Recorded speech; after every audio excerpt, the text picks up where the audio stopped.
So let's say in a hypothetical world, Mahomes wins this Sunday. Is he over Aaron Rodgers all time at that point?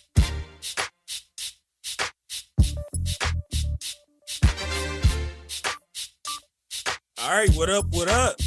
Welcome to the All Grind Sports Show where we are politically incorrect. I go by the name of JC, and this is our official 2023 Super Bowl 57 preview. We ready to rock and roll. Got my brothers and co-hosts, mentors, OGs, all that good spit, man, that I'm going to introduce. First, we got my brother, Isaiah Anthony, in the building of the Ant Hill Productions. Want to start off with a big fuck you to Brett Favre, every week. Big fuck you to the governor of Mississippi. Y'all done left them people in Jackson, Mississippi hanging with no clean fucking water for going on, 2-3 months now. It's unacceptable. Big fuck you to the state of Texas. Got pulled over with marijuana out there, they took all my shit and they still have not gotten my citation, which is really funny because it happened in November. So I'm just trying to figure out what happened to my shit and why I'm finna have to pay this lawyer to figure out what happened to my shit. Y'all said don't that mean you they good told to no, go? hold on. The cop wanted to threaten me if you don't call in 60 days, they're gonna put a warrant out for your arrest. Well, they've been calling y'all ass and they ain't got no citation for me. But when the spit laws, don't that mean you good to go? But the transaction done already happened with the lawyer. So he done already been paid. Motherfucker, my shit finna come up. Nigga, something finna come up. He was already gonna get it off my record. But something finna come up for him to do something. Okay? He done already been paid. So fuck you to the state of Texas. Greg Abbott, you a bitch. And I'm done. Yeah. Alrighty. Yeah, no, I don't fuck with Texas either, right? Stormin Norman in the building. And any FUs for you? Or are you nice guy today? Man, fuck the Chiefs, and I'm sorry. All right, shit. That nigga got beef with both of the Super Bowl teams. Ain't that some shit? I mean, I understand. He lost one Super Bowl to one of them. Then year that the best chance y'all done had in 30 years, the other one put you out. Like, damn, that is a cold combination. How was that the best chance in 30 years? And they was winning in the fourth quarter by 2 scores just a couple years ago. How was this team the best chance in 30 years? I ain't gonna lie, that was the best chance right already. Second best chance in 30 years. Yeah, they had them dudes until whatever happened. You couldn't get a first down. Is what happened. Mahomes went crazy. Yeah, and drum roll, that was please. Way worse. Hold on, drum roll, please. As y'all can see, we got the GOAT, the myth, the man, the legend back in the building. We don't know where he's been at. We've been asking about him. We've been needing to see about him. And he finally pulled up, man. He didn't even got a couple more hairs of wisdom since he's been gone. Hold on 1 second. I don't want nobody to get nothing twisted, so hold on.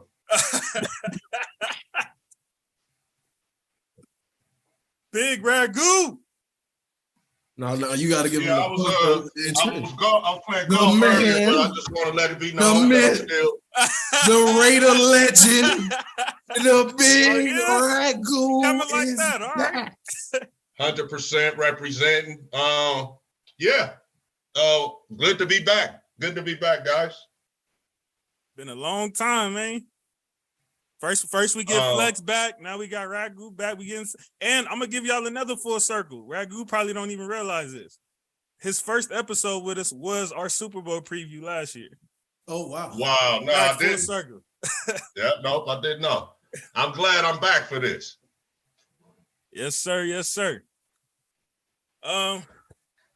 We ready to get into the spit, man? Let's do it. So we got Kansas City. And what is the city of brother love? Is that the terminology? Right? So I'll start off. I ain't gonna like give my prediction yet, but I will say that this Eagles team is the best O-line, D-line combo that I've seen in a long time, man. You talking about both combined? Yes. The upfront play of this football team might be the best. I don't want to put the ever tag on it because there's been a lot of great front sevens and offensive lines. But, when you factor in the offensive line, the names that they got on there with the way that they play, and you come over to the defensive side in an aging guy like Ndamukong Suh is just also ran over there. Yeah. He's not even a major guy. He's just a guy that comes in sometimes. And number 7, Fletcher Cox, they don't even talk about him no more. That's how good this defensive line is. So, up front, haven't seen a team this big and bad in a while. No, I have to agree with Ragu there. That's why I picked him to win the Super Bowl, really. Like I said hundreds of times, Patrick Mahomes is the best quarterback in the league, but I do really believe it comes down to them trenches. And according to PFF and eye test, I'm just saying, just watching them boys, they have been the best offensive line and the best defensive line in the league the entire season. Yeah. It really hasn't even been that close. The only defensive line that comes close is the 49ers. 49ers or the Cowboys. And then, or the only offensive line that comes close is also the 49ers. So it's like, bro, like they led the league in sacks. I think Jalen Hurts was the least sacked quarterback in the league. They only have the way you beat the Chiefs is you rush 4 and drop 7, and hopefully you're able to cover with 2 high deep safeties, so Patrick Mahomes doesn't launch anything deep. Have y'all seen the spread yet? Yeah. No, I haven't. They're giving Philly a point, or no, they're favored in Philly by a point.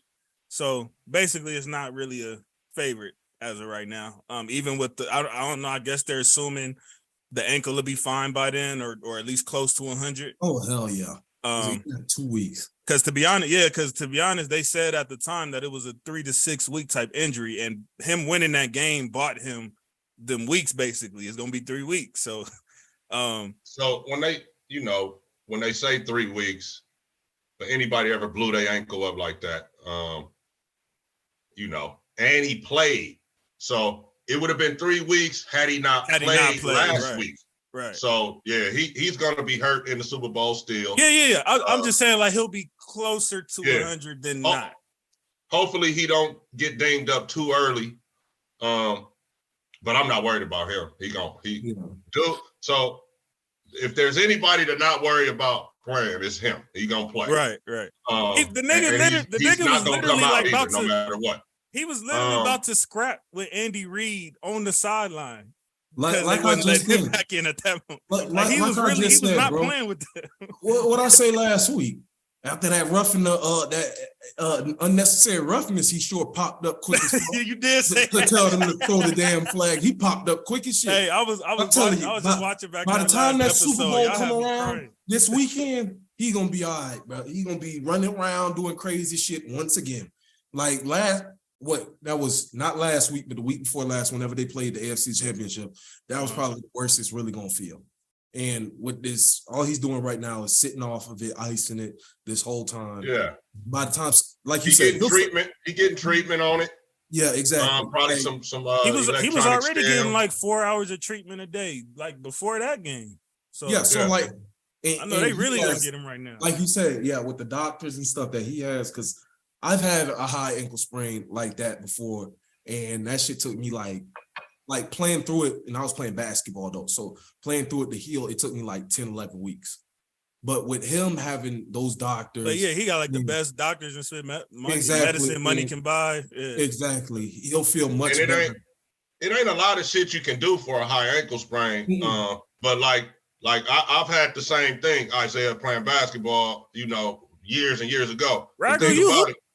Like I sat out four straight weeks without balling, and then I went back to balling without ever putting no cast on the ankle or none of that shit. Yeah. So these guys, like when he left the facility 2 weeks ago, he had a boot on. They immobilized it, they icing 15 on, 15 off, probably giving him antibiotics. They're doing everything that you're supposed to do with a hurt ankle. With us, we was like, man, it feels better. All we had was some ibuprofen and ice. That's all you got, ibuprofen and ice. Yeah. And you look at it like, do it look swollen? No, that's cool, huh? Oh, yeah, let's So he'll be all right. Like you said, he'll still be hurt, but I think he'll be somewhere between like 80, 85%, like around there. He 1000% is gonna play and finish the game. Oh, hell yes. Yeah. Don't worry about that. They're gonna have to pull his ass out on the stretcher for him. Yeah.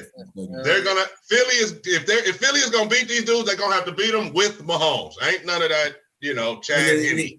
If like you said, if you gonna try to get the motherfucker out the game, you gonna have to break that ankle. Fuck spraining. That's what I thought. That's what I thought the Bengals was gonna do. I thought they was gonna go after that ankle all game. Like I was shocked that they didn't more than what they did.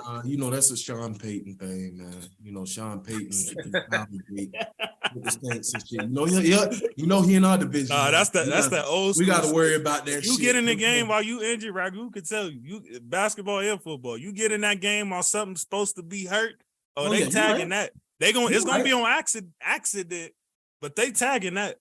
You know how many times I done stepped on a nigga wearing an ankle brace? Nigga, what? Right on your fucking ankle. Oh, my bad. Shit. Yeah, it's a lot. It's gonna be a lot of those. So we'll see what Philly talking about when it comes to that. So I'm gonna ask y'all this question for both teams. So we'll start with you, Norman. What's gonna be the key for Philly to win this game? Like what do they need to do to be able to take care of it? Running the ball, no turnovers, to get that run game going and that play action pass. Man, they deadly like that, but he got a hit. Because last week in our game, I don't know if it was the pressure, but he wasn't hitting a wide open receiver. So he got hit the wide open receivers. But yeah, if he do all that, he gives a good chance to win that game. But them niggas ain't got a front seven like y'all either, though. That's what I'm saying. They should get the ball and do the play action, everything like they've been doing all season. Hey, but they got this dude. Well, y'all go ahead though. I ain't gonna jump in. No, Ragu, same question. Hold on. Oh, go ahead. Your players got to learn how to shut the hell up, bro. Brandon Ayuk and Nick Bosa. Nick Bosa racist ass said he ain't watching the Super Bowl. There's gonna be too many niggas on TV for him to be watching the Super Bowl. Apparently, man, like two black quarterbacks. Oh, he was like, he said that's a good matchup that I won't be watching. Oh, I wonder why. I wonder why. Oh, shit. But and then Brandon Ayuk, man, I don't know what he talking about. He talking about some.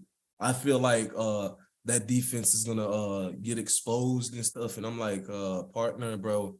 If you lost, you lost. Just like Michael Parsons, bro. You just got to be quiet, bro. Take it in stride next season. Come back stronger and beat them, bro. You just got to be quiet. He said the Eagles is gonna get exposed. That's he was like he's like, I feel like their defense is gonna get exposed, and that's why they finna lose. And I'm just like, I mean, what else he supposed to say? Them niggas just knocked him out. Like, I know, but it felt like some hate shit. Okay? You ain't gotta start capping. like that's kind of to say exposed. Like that's kind of some hating shit. Like unless them niggas put up 80. Man, them niggas don't feel like they had a fair shake last week. So yeah, that sounds like a personal problem. Personal problem. Shit. What you think is key if Philly gonna win this game? Like I said, the trenches. Getting pressure on Mahomes. Like Norman said, establishing that run game. Because I'm not gonna lie, the Chiefs did a great job against the Jaguars and the Bengals on tightening up that run game. Like I think they were one of the bottom 10 teams in like yards allowed per rush, and these last 2 weeks they've been amongst the best at holding down the rushing attempts. Because like you said, the key to winning the game, even though it's all about the QB and shit, is getting 4 and 5 yards a carry out of your running back. And because that just makes it easy. Once you get down in the third down, you got third and short. You know what I'm saying? You don't have to do 3rd and 10 or 3rd and 12 when you're behind the sticks. So we'll see if they can get that done. But Jalen Hurts has to play like he did this. I mean, earlier in the season when they were balling. I mean, they're pretty much evenly matched. Both teams have 16 wins up until this point, including the playoffs. Both teams scored like 546 points. Both teams are the number one. They both scored the same exact amount of points. Yeah, same exact record. That was a crazy stat. So it's like you're meeting your match here, bro. Like it's exactly what we expected. The 2 top seeds in the conference meeting up for the Super Bowl. So you got to get your best shot out there. How often does that happen? Is this rare? No. Happens all the time. It's football. I think it's more rare now than it was back in the day. Like, cause like I felt like it was more of a difference between the number 1 seed and then on top of that, you got more teams making the playoffs now compared to back in the day. So it's a little bit more games. Ragu, what's gonna be if Philly gonna win that game? What they got to do? The stars that's on their offensive line, the name guys, do not play guard. So the guards being the primary responsibility for blocking the defensive tackle, they got a hell of a defensive tackle to block on Sunday in number 95. So basically on a basic level, if Philly finds a way to block Chris Jones, I don't see any way Kansas City can beat him. So block up Chris Jones, like Storm and Norman said, run the football and then play action off that. I don't feel like the Chiefs have any DB that is capable of shutting AJ Brown down. So as long as Jalen don't get dinged up or something where the shoulder. What'd you say? I said I don't think they have a DB capable of shutting down Devontae Smith. And then you got, if they do dedicate people to AJ, then you got Devontae on the other side. That's the problem with this team. You can't, you know what I'm saying? They got guys you be like, okay, we're gonna double them. Okay, well then they'll just start throwing it to the dude that won the Heisman and got picked in the first round as well. So or then we'll start running the football. Or we'll RPO you with fresh backs at that.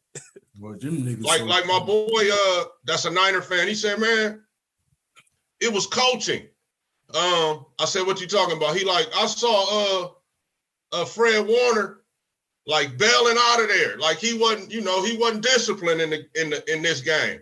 I said, bro, Philly is gonna line the strength of the formation up one way and have the run play dialed up the other way and run the run pass option on you, bro. And if you don't go, if Warner don't go over there and stick the inside slot, they just gonna throw it to him. Yeah. If he runs over there, then they just gonna hand the ball off. It's that simple with Philly, man. It sounds hard, but they was even doing this when they beat New England a few years back in the Super Bowl. So Philly's a tough nut to crack, bro. But I feel like 95, being that inside guy on those 2 guards there, he can have himself a day and keep them in it. But I'm thinking Philly, man. Pat Mahomes is good for 2 touchdowns himself. So, somewhere maybe 23, 14. I'll give you same question with the Chiefs. Like, so if they do have a chance to win for you, what do they got to do? I would say shootout type situation. Last. Oh yeah, Mahomes don't lose those. For sure. Yeah, don't exactly. Lose those. So they got a shot because they got him. You know what I'm saying? So if you play that game one of them with just him, last team with the ball, nobody stopping nobody type of football games. I feel like the Chiefs fuck around win that. So if they could get this team somehow crack the code of this Philly D and get to going up and down the field on them a little bit, then anything can happen. You know, the Chiefs can actually win this thing. But right now, I think Philly's the better football team. What about you, Isaiah? Like, what the Chiefs got to do to win? Firstly, them niggas ain't gonna win. Fuck them niggas. Secondly, I'd have to say Travis Kelce and Patrick Mahomes gonna have to go stupid. They gonna have to put some points on that damn board if they expect to win this game, because I don't expect their defense to hold up in this game. I'm sorry. This offense for the Eagles is just as good as their offense. Like, they might not have the same quarterback, but they got better weapons around their quarterback. Not to sneeze at Travis Kelce, who's obviously the best tight end in the game, but A.J. Brown, Miles Sanders, Devontae Smith, Dallas Goedert in that line compared to just Travis Kelce and a very mediocre wide receiver core.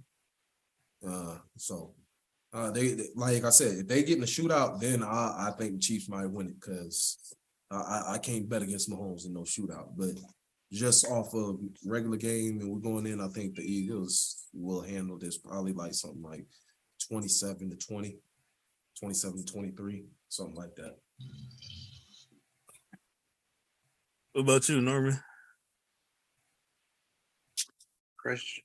That nigga Jones, number 95, yeah, he got to go. Like, he got to have a big game on defense, shut all that shit down. You know what I'm saying? And then on offense, if Hardman come back, that nigga got to go off, because I know Kelce already. Yeah, that's GG's then. If that's what need to happen. Wrap this up. Hardman got to go off in the screenplays and all that.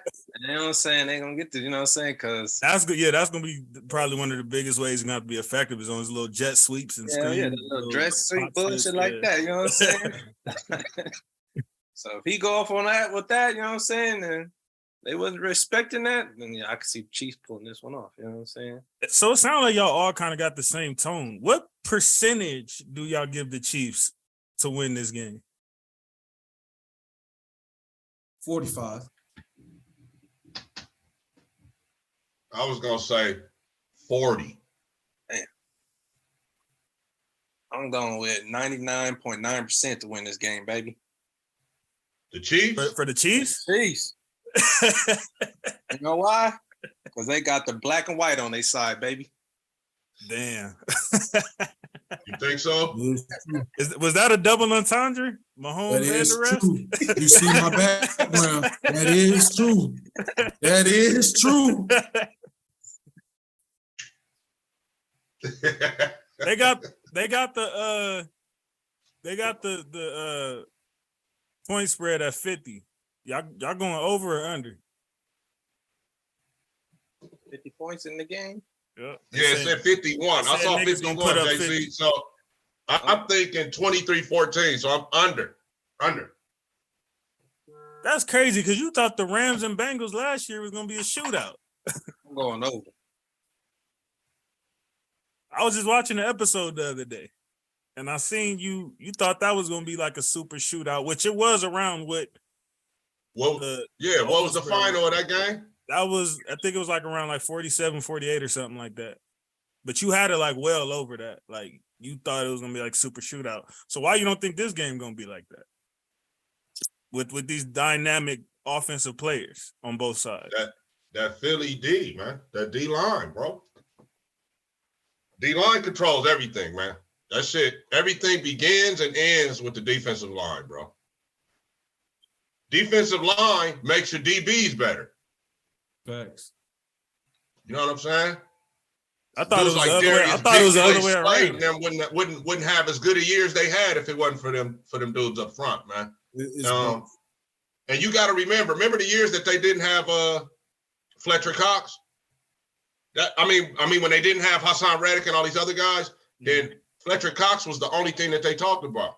Now, when you watch a Philly game, they barely even mention him, bro. And he's still the same all-pro dude down there in that one technique that he's been for years, or in the three technique on the same side as Hassan Reddick.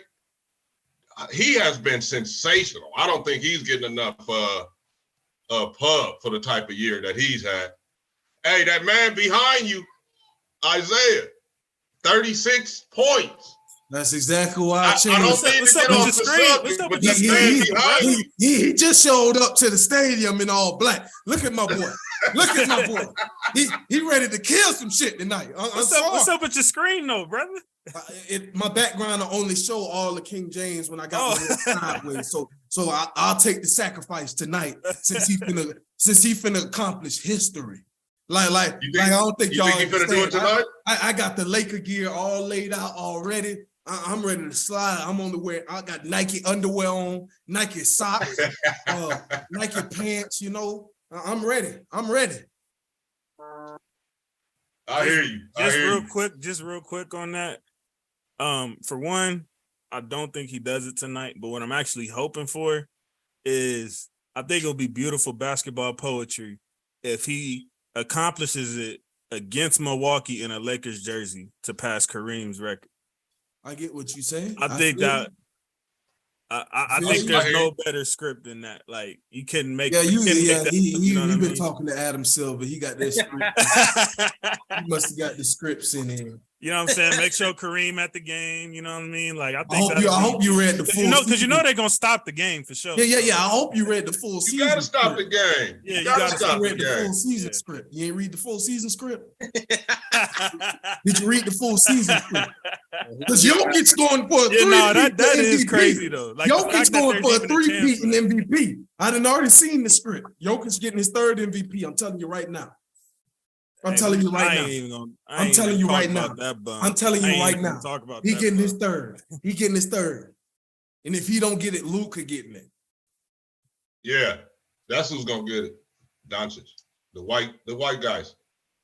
White Iverson, baby. They don't even care that they're not American no more. They're just like, just get us a white guy in here.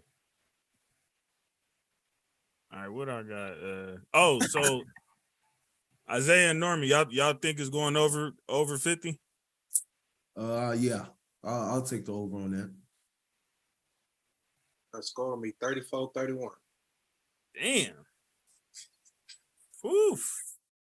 That's some touchdowns, boy. Yeah.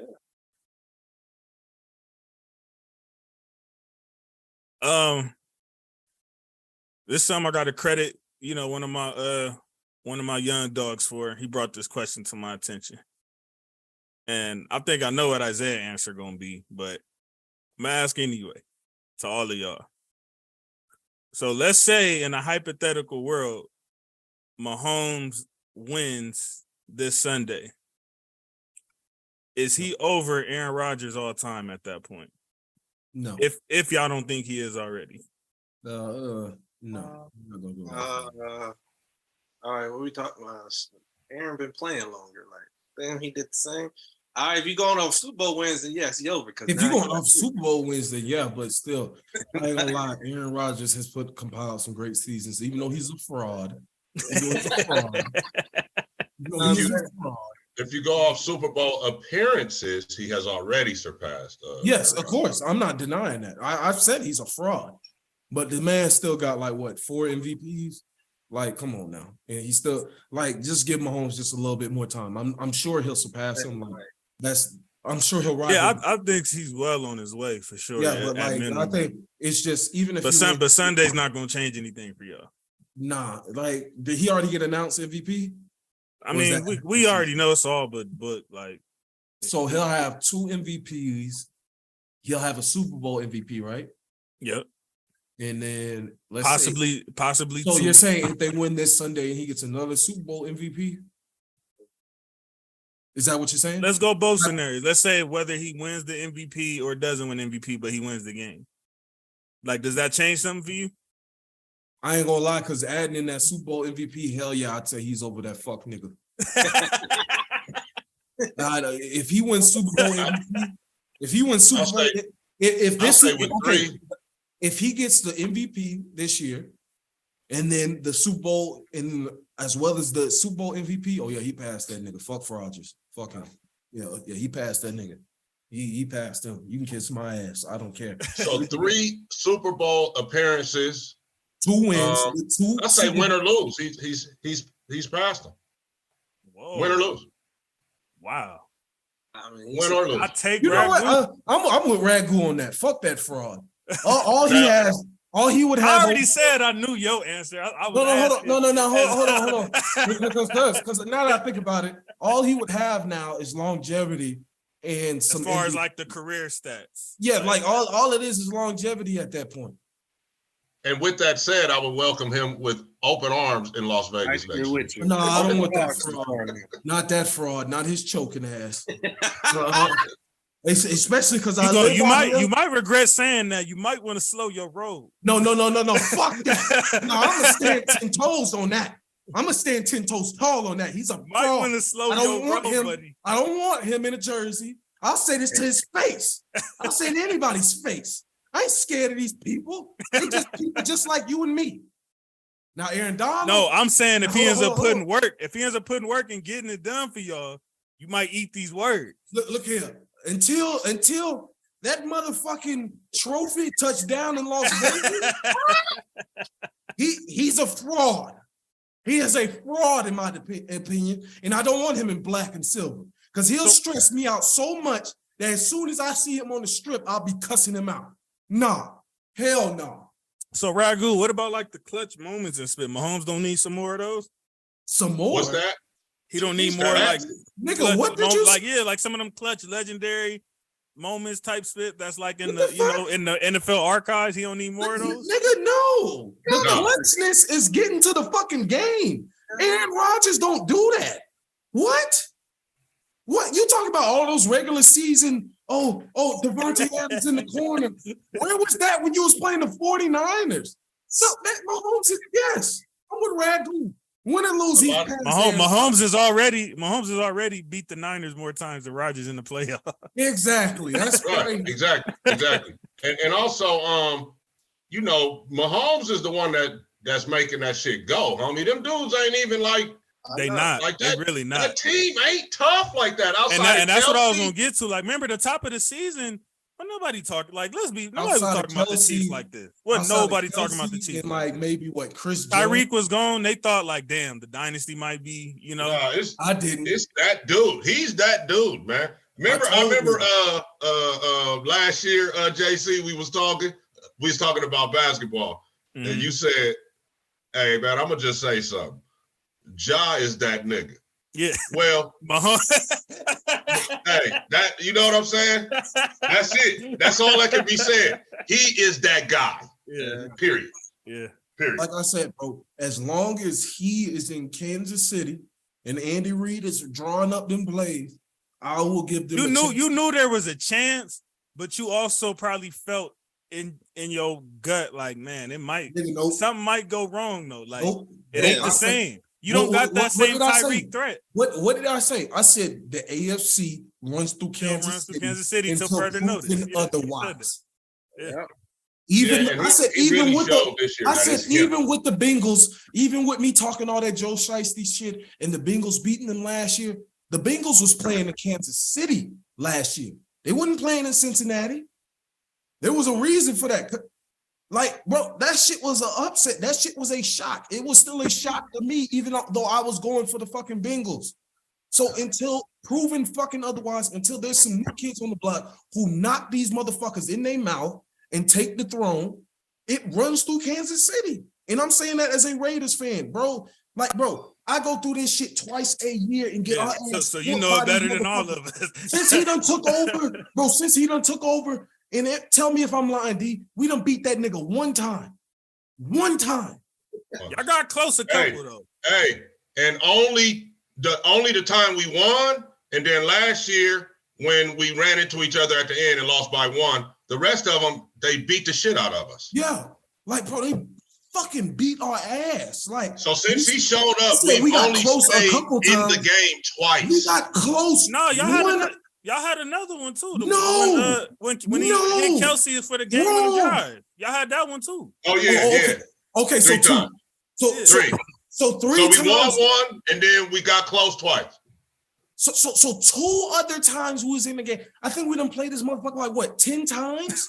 Something like that. At least 8. 6 times we done been blown out by 3 scores. One time we went up 17-0 and lost 35-17. I want you to realize how crazy this shit is. I want you to realize how crazy this shit is. One time we went up 17-0 and lost 35-17. Lost by 2 scores. That's crazy. Yeah. We still lost by 2 scores, my nigga. And you thought that I thought these motherfuckers was just gonna go and they lost some fast, nigga? Man. Right. You out your damn mind. You know what I'm saying? I knew that shit was it. When I played them the second time, they beat our ass by 2 scores too. Like, damn. That's why you know what somebody need to make a meme of? Y'all know the Squidward looking at SpongeBob and Patrick outside having fun? Squidward is Tyreek Hill and Patrick and SpongeBob is Kelsey and Mahomes right now. Yeah. After all that shit he was talking. That would be a good one. At the same time, I don't think Tyreek is necessarily too envious. Like, he got him a ring, so like people can't. He really he getting his money at this point. Yeah, like now I think he more so. I want my bread now, and Kansas. Like I said somebody had to be the odd man out when they gave Mahomes that contract. Like Mahomes, you had to secure Mahomes. You had to. So it was either you're gonna have to give up Kelsey or Hill.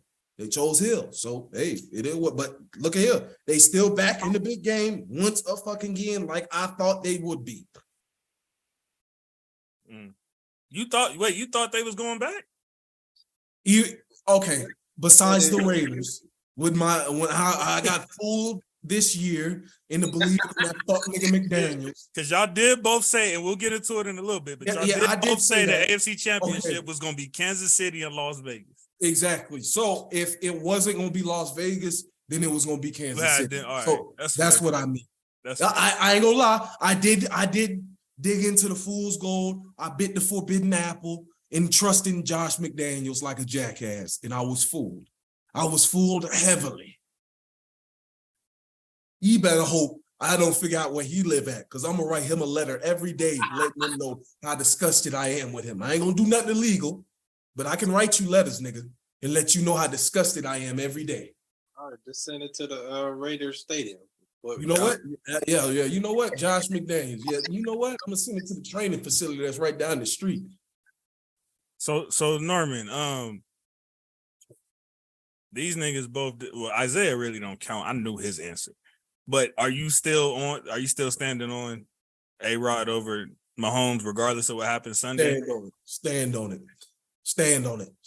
He a fucking fraud. Y'all done whoop that nigga ass more than enough. That's probably why he don't have no vendetta against A-Rod. Like, he's done him a favor. Like, he knows if he got to see that nigga, I'm going to the Super Bowl. If it's based on that nigga. They beat Green Bay without even throwing the ball. That shit's literally. Like, at home. Yeah, Aaron Rodgers is a good regular season. So is Patrick Mahomes. So it's like, that's the difference maker in the playoffs. I'm not gonna lie. You know who Aaron Rodgers is now that I think about it. Oh, here we go. Because we've compared Brady to Jordan. You know, Mahomes is kind of like LeBron, who rivals Brady. You know, for the I got Mahomes as stuff as far as like unreal spit. Like, you're not supposed to be able to. I'm not talking about play style. I'm just talking about as far as legacy is going right now. You know, Bron was the next one who was supposed to. Well, Kobe was, but then they put that on Bron. So I'm using the more modern day. I don't like that. Comparison. I don't care that you don't like it. I'm using it. This is my montage on my rant, nigga. That nigga Aaron Rodgers is James fucking Harden with one great playoff performance. That's exactly who the hell. You can't say that he got a ring. I said with one great playoff performance. Who is that? Who is James Harden? Aaron Rodgers with one great playoff performance. A great regular season performer who folds when you need him most. He's a fraud. He got you one, though, so you can't do that. I said with one great playoff performance. Give him Giannis. Flacco got me one, too. Joe Flacco got me one. Joe Flacco got me one. Nick Foles got me one. Are they Hall of Famers? Are they better than Mahomes now? Give Aaron Rodgers Giannis. At least give him that. You gonna give him the MVPs, no. The one ring, hell no. The great. Hell no. Hell no. You know, why not? Giannis put up. Hold on. Giannis put up 50. Giannis was choking. Giannis, no, fuck that. No, fuck that. No, fuck that. No. What you not gonna do? What you not gonna do is disrespect Giannis Antetokounmpo, the back-to-back MVP defensive player who went out Once upon a time, Giannis was choking in the garbage. I let you spew your garbage about this fraud. Now it's my turn. That man went out there, lost second round, went back, got better, lost in the Eastern Conference Finals, went back, got better, and then finally closed out in the finals with a 50-piece, 12-rebound performance. And Rodgers ain't had no fucking Super Bowl performance like that. That bitch got carried by his fuck-ass defense. Yeah, no, he's not Giannis. No. He's James fucking Harden with one great playoff. Giannis gonna win another one, too. He hasn't yet. That's what I'm saying. As of right now, I got to give him Giannis. Even if he don't win another one, hell no. I'll give him Embiid. You know what I'm saying? Giannis ain't no fucking diva like him. Oh, I'm going to sit in the dark for 4 days in the house in the wilderness, and then I'll have my decision. Shut the fuck up. You do this shit every year. Yeah, he's definitely an attention whore, for sure. It's getting fucking old. I can admit that. It's getting real old. All right, what's next? All right, Kelsey. Kelsey's next. What do he need to do to be the GOAT tight end if he's not already? And can he become that on Sunday? He could definitely become that on Sunday if he has like this big performance in the Super Bowl. Because like I said, right now, Gronk, like they both have great playoff numbers. They both have great regular season numbers. There's no disputing that at all. But right now, Gronk has the ring count on him. And I'm not saying Kelsey doesn't have a signature playoff performance, but like there isn't like really a game that we can point to where he's the reason that they won. You know, if you feel what I'm saying? And I feel like this game will be the opportunity for him in the playoffs, right? Didn't he have like 95 yards in the 95 yards ain't no reason you won, nigga. No. Unless he put up 3 TDs, no. I'm not saying I'm not saying he didn't play well in the playoffs. I said there's not a game that we can direct. Whereas like it's a legendary performance. Exactly. And I feel like this Sunday, if he gives you that and wins, exactly, he's the GOAT tight end. Absolutely. Because like I said, Gronk has him pretty much on. They have similar stats. It's just in the playoffs and regular season. It's just the rings. And how many rings Gronk got? 3, 4? 3, if I'm not mistaken.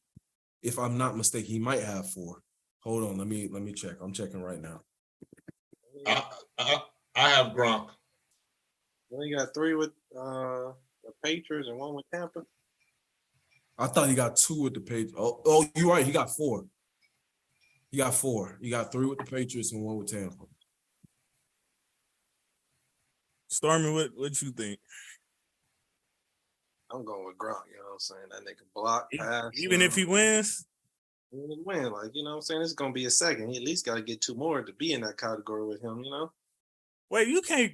So y'all use that Super Bowl conversation even with other positions, like to where you don't have full control like a quarterback do? I do not.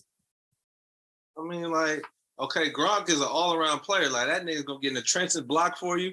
He can block your best defense coming in. You know what I'm saying? Kelsey can't do that. You ain't going to put your D-line for Kelsey to block. You're going to be like, damn, they going to get Hell no. No, but, like, I get what he's saying. So it's kind of like, okay, when they got similar numbers, then you have to go to awards and rings and stuff. Like, it's kind of like, okay, so now, like, what's another position where 2 players have like really similar stats?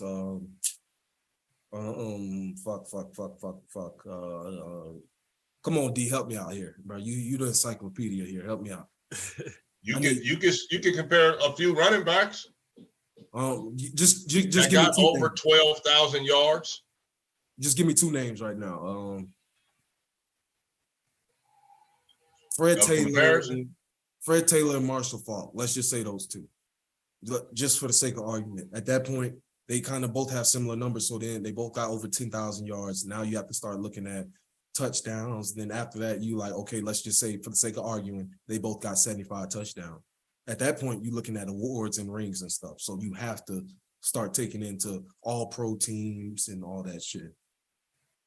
All right, so I feel like there would be something to be said for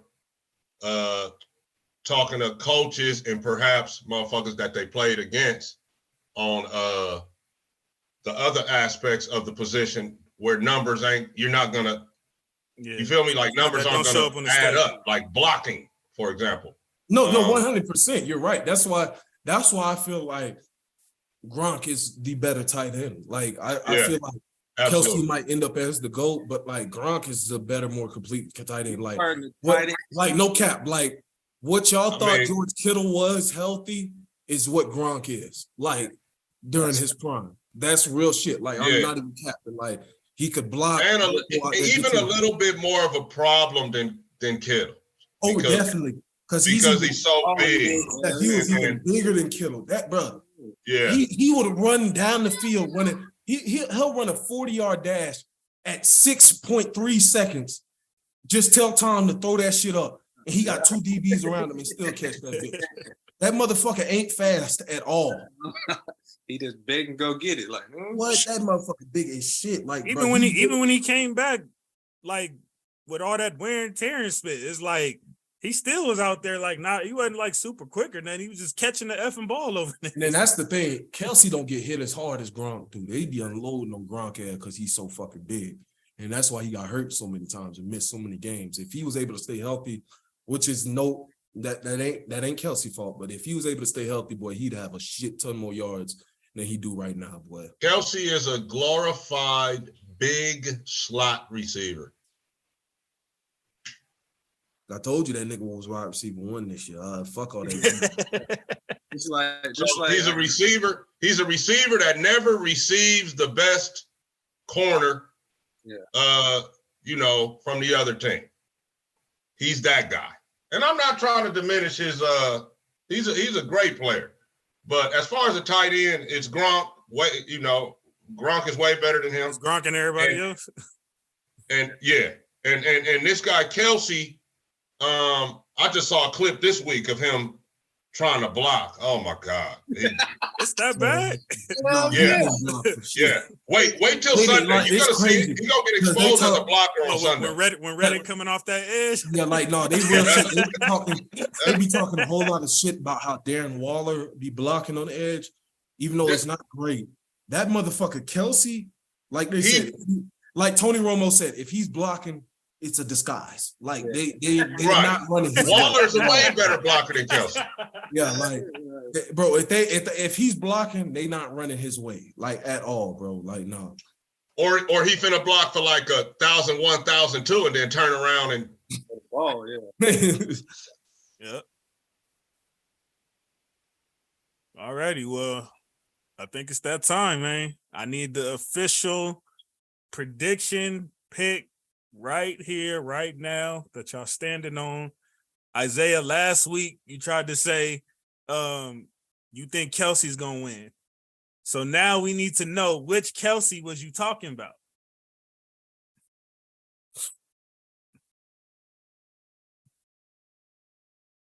The Kelce son of the woman named. Hey, Kelce. I ain't got time for your spit. So Kelce will get his second ring on Sunday. What number does Kelce wear? I know Kelce plays offense. I asked you what number does he wear? No, I'm just playing. I think the Eagles gonna get this one. Like I said, 27-23, somewhere around that lines. I think the score will be. I think I'll take the over on the scores being 50. So, yeah, I think it'll be a close game. But I think the trenches will make the difference. Eagles. Stormy? I hate them both, I feel you. Right now, since the Eagles did that to me, I'm gonna hate them more. So I'm going with the Chiefs, you know what I'm saying? 34-31, you know what I'm saying? And it's gonna be the same thing. Them niggas gonna be up by like 10, maybe even 17 in the fourth quarter, and they gonna come back and win. 34-31. with the help of the ref, baby. Bam. All right, so first of all, let me. I got it. This is a loaded question, so I got to answer it properly. Take your time, man. I am staunchly devoted to the American Football League before the merger. I'm an Al Davis guy. I feel like the AFC should have held out and made the NFC merge with them. The Pro Bowl, even though it was flagged this year, I've always rooted AFC. I am an AFC guy, even when it is the Broncos or the Chiefs playing in the Super Bowl. 2 black quarterbacks, so that's even. I can't take the brother over the brother. There's 2 brothers. So I am rooting for the AFC team, believe it or not. Now, I think the Chiefs will beat them. The Eagles will beat them 23 to either 14 or 16. The defense of the Philadelphia Eagles is going to show their ass on Sunday, is what I think. So I think Philly, based on paper and looking at the matchups and all of that, Philly should easily win this game based on that alone. But in that case also, I feel like the Chiefs should have lost a long time ago based on paper. So the fact that they didn't got to this point, and I do want to see Mahomes get this, because I do want to see how his legacy shapes up with what he's done in such a short time. But I think the Chiefs pull it out on some like will and determination type spit, not because they're the more talented team. So I think it is going to be like something similar to what Storm and Norman said about like some crazy type of scenario. Maybe they be up and the Chiefs just chip back and fight away at it little by little and end up pulling it out because Mahomes is the last one with the ball in his hands, which is what you don't want under no circumstances. I don't care how good your team is. So I'm going to go Chiefs and go with like a traditional score. I'll go like 27-24. It's going to end with Bucker going to send them off. That's my pick. So we shall see. We got, what did we say? What was Norm? Norm went with the Chiefs. Oh, so 2-2. Yeah. The NFC niggas went with the Chiefs. AFC went with AFC. That's funny as hell. That's no, crazy. Yeah, the NFC. Oh, yeah, it was flipped. NFC went with AFC. AFC went with NFC. NFC went with AFC. Hey, so the niggas is just hating. Yeah, I ain't gonna lie. That's right. Niggas are super hating. I ain't gonna lie. I'm gonna let you know right now. I'm dead ass hating. I'm tired of seeing that. But I said, but I'll give you a couple disclaimers though, because for one, last week I did say the Eagles have had the easiest Super Bowl run I've ever seen in my life, whether they win or lose. I said that. Football 3 years. No. And for two, I did just say, based on paper and looking at everything statistically, Philly should win this game. They should win this game. But I got the Chiefs taking it home. Watch. Nah, them niggas. Let me also will and determination. Them niggas could lose by 1 point on Sunday. Next podcast, he gonna come on this bitch. I told you them niggas was frauds. I told you they had an easy path. Watch, it's gonna happen. Watch. I think Jalen was on his way to winning MVP. I agree wholeheartedly. Had he not got hurt. I agree. I just wanted to say that. He definitely was. And it's ridiculous that people was acting like that was even a conversation. Like, it was Jalen's to lose. It's just that he had very little margin of error compared to obviously Mahomes. Like, they itching to give it to him. But it was Jalen's to lose before he got hurt them last couple games, for sure. I mean, it's the award is for the entire season, and he didn't play the last 2 games. Mahomes did, and Mahomes actually played well in the last 2. So right. he deserves to win probably, but it It's would have been kind of by Jalen. default, I think. It would have been next up. It would have been Jalen had that shit not happened, but we'll see on Sunday. But the star of the game is going to be the Philadelphia front seven. Well, Norman's saying the star of the game is going to be the black and white. So Are the game better? Any Super Bowl parties, fellas? Y'all got Super Bowl party plans and all that? I'm in Vegas by my motherfucking self. Sorry, going out of town. That means there's plenty of those, brother. Nigga, there's plenty of those.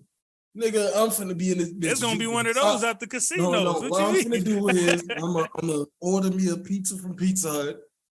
Get some queso. Damn, them expensive niggas. You gonna get them over Domino's? Nigga, they got a deal going on. I know the plug. All right. So then, I'm gonna get the dinner box with the bread sticks and the center sticks and shit. And then, get some queso for the chips. And I'll get some soda pop and watch that bitch by myself. That's what's gonna happen. There it is. It ain't nothing like watching football by yourself. You really get into the game. But next year, y'all ass better pull up to Vegas and watch it with me because it's in Vegas, motherfucker. We either going out there to tailgate or we cramping in this little ass apartment and watching the game, damn it. Somebody pulling up to Vegas and watching the game with me. Hey, no, that's bad. That's bad, man. Shit, I'm there. You ain't got to tell me. So that's I'm there. Yeah, I'm there too. So that's gonna be your year where y'all can, y'all can talk some spit again and hope that y'all team could actually, be the third team to go.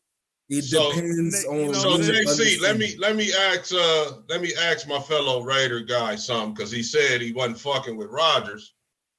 Brady has now retired. So what are you thinking, brother? I ain't gonna lie. That's a certain black quarterback on the market who's very disgruntled and about $100 million apart from his contract agreement with his team. And I think you need to make that phone call and say, "Hey, brother, what's up? We got some weapons. We'll actually give you a wide receiver, and you won't have to run the ball 20 times a game because we got a bell cow and Josh Jacobs. Can y'all give him some defense? Now that's where the draft comes in. That's where the draft comes in. Ziegler, my boy, you can't fuck this up. You cannot fuck this up. You need to make the call to Lamar. See what his asking price is. And then if you can get him and load up that defense and make you.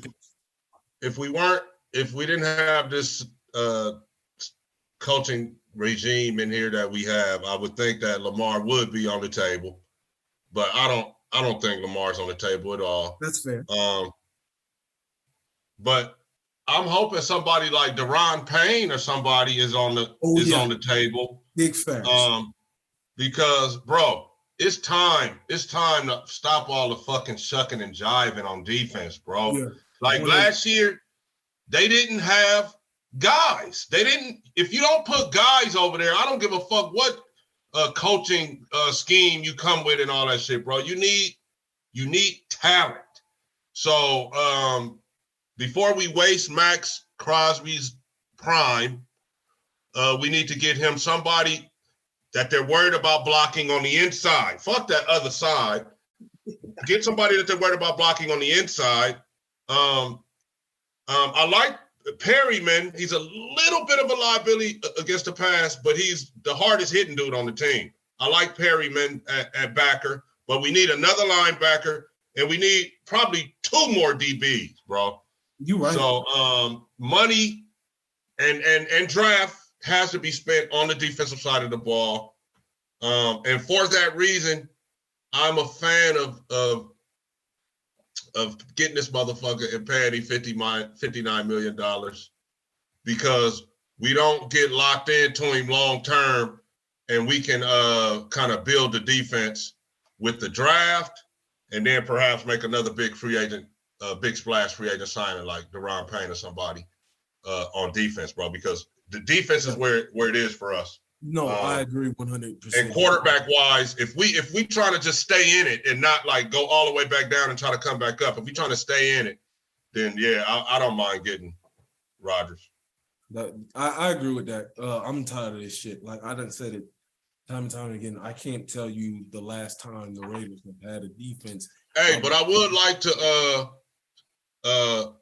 take a time to legitimize myself and take up for my boy Isaiah, who I know was here all along when the Raiders was shitting down their leg this entire season. So from my perspective, how I saw that shit was it was some throws that Carr missed. So let's address the Carr situation first. Before we address the losing, let's address the Carr. Before you get into all that, can I ask you something?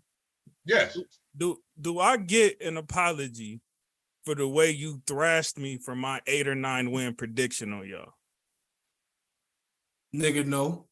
I'm not apologizing. No, hell no. Nigga, no. Because we should have had 12. Apologizing? No. I mean, okay. They shouldn't have choked.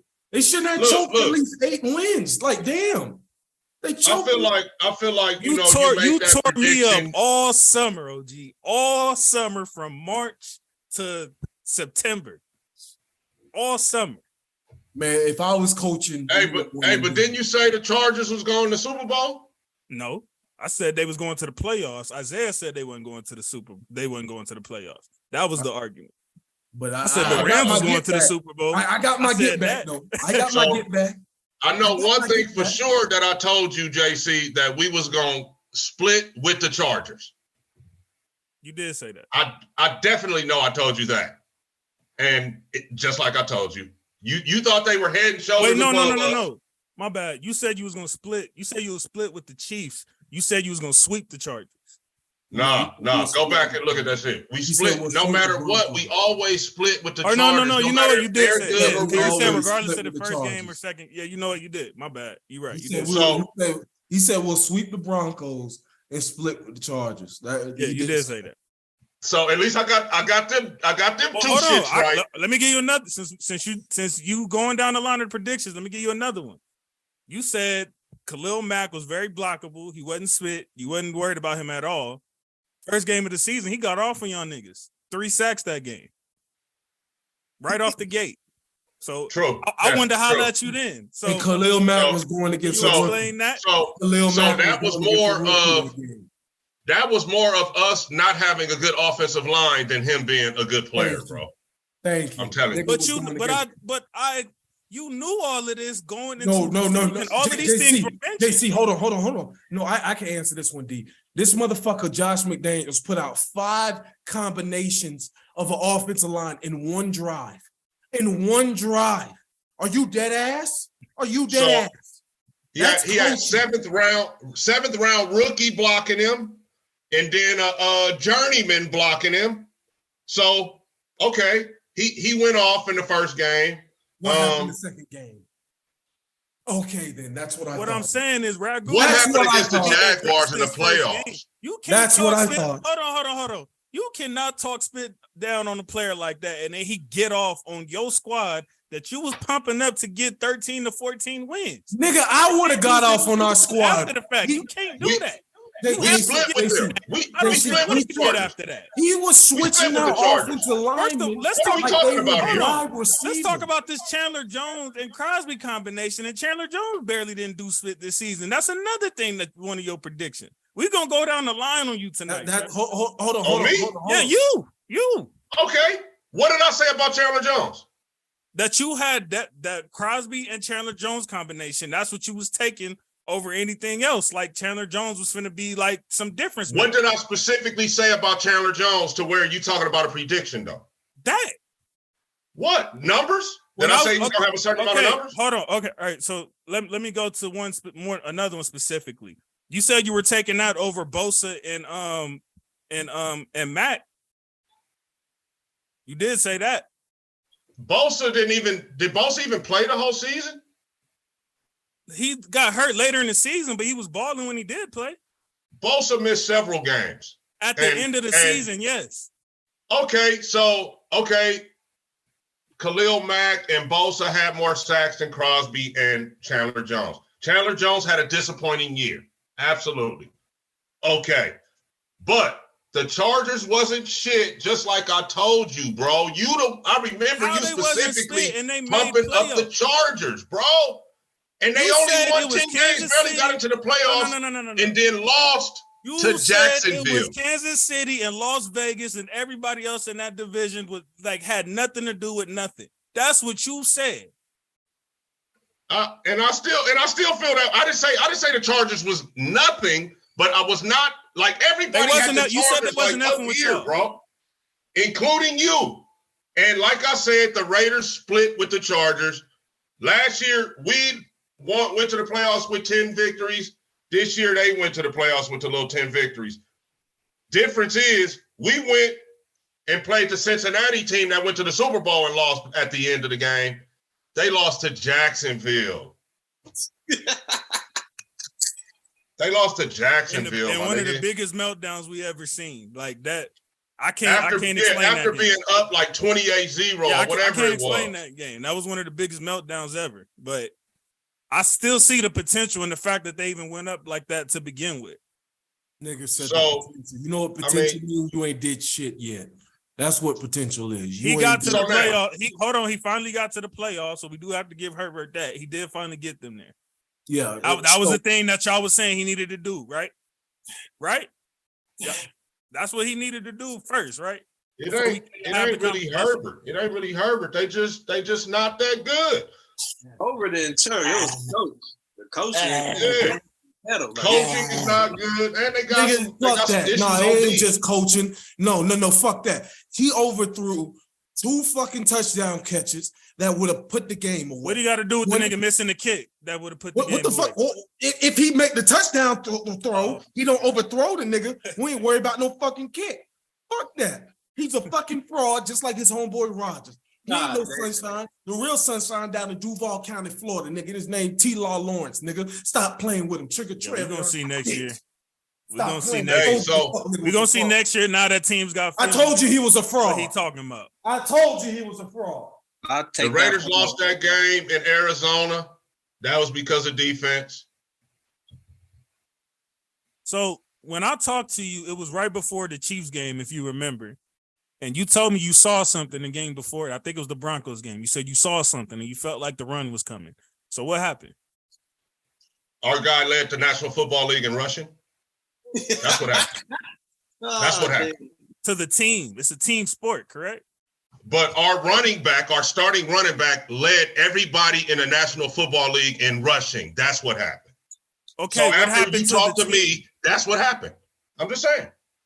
He led the league and y'all missed playoffs. Y'all didn't go on that run that you predicted. Because it's a lot more than football it's a lot more than football than just one position, like quarterback. I told you played seemingly inferior teams. I've told you this 5 times. Because of coaching and because of quarterback play. Derek Carr played piss poor this year. He damn near led the league in interceptions and missed 2 games. Okay? Are we dead ass? He was missing wide open receivers. Wide open. I mean, Dak missed more than that, and that nigga was leading the league. Dak has a way better defense. and even though Mike McCarthy ain't the best coach, Mike McCarthy is way better than Josh McDaniels. Josh McDaniels is bro. You cannot sit up here and tell me that, bro, you had, this is the first team to have a fucking wide receiver go over 1,500 yards, or running back go over 1,500 yards and not make the playoffs. The only team in history to do that. Why is that? I wonder why. Why. And the leads that they blew, homie, they would have been well into the playoffs had they won 3 of those football games. And you can't put all of that on Carr. So my thing is, coaching, I saw a couple of things. The play calling was fucked up, like after they got a lead. The play calling was fucked up in the Rams game. The defense gave up 5 leads, bro. Like every time the Raiders would get up in a football game, the defense would do the exact shit that the other team needed them to do for them to get back into the football game. So it wasn't Carr's fault. I'm going to say that it was defensive coaching and a little bit of personnel issues because we just didn't have talent, man, on defense. They miscalculated on defense. They needed more. We needed a few more guys. The reason why I got to give Carr some of this blame, bro, because, bro, like, it was time, bro. If you just go look, even though Devontae had a great year, this was his lowest catch percentage of his career, like damn near his lowest of his career since his rookie season. And that's because there was times when he had one-on-one and he had a step on the guy, and because Carr is too timid, he just throws it away. There was times. I'm gonna have to chime in on that. I feel like Josh McDaniels was out there trying to joystick Carr. That's why if you go back to some of them press conferences, man, and Carr be like, I'm out there trying to do it exactly how Coach McDaniels wants me to do it. That's because he was out there telling this 9-year veteran NFL quarterback who to throw it to, bro. He was doing that. So Carr, boom, he get the ball. He get the ball. Stay in the shotgun. Bam, he got it. He looking at what the coach said. That's like high school, bro. Yeah, I get that. But that's up to fucking. He couldn't even change plays at the line, bro. No, I get that. But my whole point is, nigga, at some point, bro, like, you see the shit is not working. Fuck that shit. Even if he bit you, bro, fuck that shit. Like, you in control of that shit. Like, look at someone else. Look the other way. He did the same shit with Gruden, and I said the same thing. Gruden tried to joystick his ass too. And I would say, motherfucker, look elsewhere. Like, bro, you are out on the field. I get that he wants you to throw there, but, bro, you still have the ability to analyze what is out there on the field. Gruden gave him the power to change plays, bro. He couldn't do that in Josh's shit. He could not do it. Why he can't though? Like, what's the worst that could happen? The fucking coach told him don't do it. Don't change the fucking play. No, but I'm saying what's the worst that can happen? Do he got a better option than Carr on that bench? Like, what's the worst that can happen out of that? Like I told you, when they put Jarrett Stidham in, he opened up the offense more. Bro, you can go back and look at the all 22, bro. When he put Stidham in, he opened up here's what I think happened. Let me just tell y'all what I think happened. After Josh and let's not forget the defensive coordinator either and giving his motherfucking ass some blame. After they fucked the season off and lost all of them leads, I feel like Mark Davis was like, man, you know what, man? I don't feel like we're going to win the confetti with dude, and I don't feel like paying him no $40 million. So they sabotaged Carr in the Ram game and in the Steeler game, in my opinion. And then once they killed the season, they took him out of there. Now the owner is happy because he know he ain't got to pay that 40 now. And then against the Niners, he tried to actually open up the playbook and try to win a football game. I mean, you give Carr 40. And then the Niners, probably who have been drinking and partying and shit in Vegas, finally woke up in the fourth quarter like, oh yeah, fuck that, we can't lose to the Raiders, and won the game in overtime. But if they would have ran the same plays with Carr, we would have beat the 49ers. You give Carr $40 million right now? No. Hell no. And you know, they signed him up to it. It ain't me. I've always been of the opinion when it comes to the money, bro, I don't discuss money. You are worth whatever you can get a motherfucker to give you. Well, for the betterment of your team, though, would you be cool with Carr getting 40? And when y'all got all those issues on defense and y'all line? Like I'm saying, JC, it ain't for me to say. Like your personal salary, my nigga. In my opinion, bro, the salaries should not even be announced. Like, we shouldn't even know that. Like, niggas don't know how much money I make. What the fuck do the fans need to know how much bread these dudes make for? To me, that fucks the game up. So you will never catch me speaking on another the media. Money, I could maybe okay. What about this perspective? The media analyzes, and they based on that the cap space. of what can be done realistically or not be done. Like when the Schefters or Rappaports are talking about the constructs of the team or future possible constructs of the team. Hey, you could have the salary cap in there and have that shit all nameless, bro. You feel me? People can speculate as to who just got some money or whatever. Insert any number here to explain it, basically. In my opinion, man, the money shit is what kind of makes this shit a little bit, and I'm gonna just say, for lack of a better term, man, a little bit like slavery-ish, because you got niggas like me and you speaking on these motherfuckers' money, homie, and they out there earning that shit. They the ones out there getting hit in the mouth. It ain't us, but then we here thinking we got the authority to say what a nigga should get or not. That I don't do that, bro. So I have always been of the opinion you are worth whatever you can go up in there and tell the people and walk out with what they say they give you. I say the same thing from a man perspective. But as far as as being a fan of a team, if overpaying somebody is hurting the rest of your team as far as y'all having a chance to win a championship, it doesn't matter because you can on that. You can pay the luxury tax, or you can defer and but then y'all have the poorest, for lack of a better term, poorest owner in the NFL. The poorest owner that agreed to pay this man $40 million. So who am I to say, hey, you fucked up? You shouldn't have agreed to pay him 40. Now he the one in his mind. He said, you know what, man, I don't want to pay this nigga 40. Now I can't be mad at him either. That's his bread, and he wrote in the language a way to get out of it, and so he found this way out of it. I'm not mad at either one of these men. And it may not be that he doesn't want to pay 40. He doesn't want to pay him 40. If the right quarterback comes along, he gonna give him 40. Well, if Aaron Rodgers comes to town, he's gonna pay him $59 million because that's what he's due next year. But yeah. I'm just saying, I'm not mad. I'm not mad at Carr for taking the 40, and I'm not mad at Mark Davis for deciding he didn't want to pay the 40. It's Mark Davis money before he give it to Carr. Like once he give it to Carr, now it's Carr money.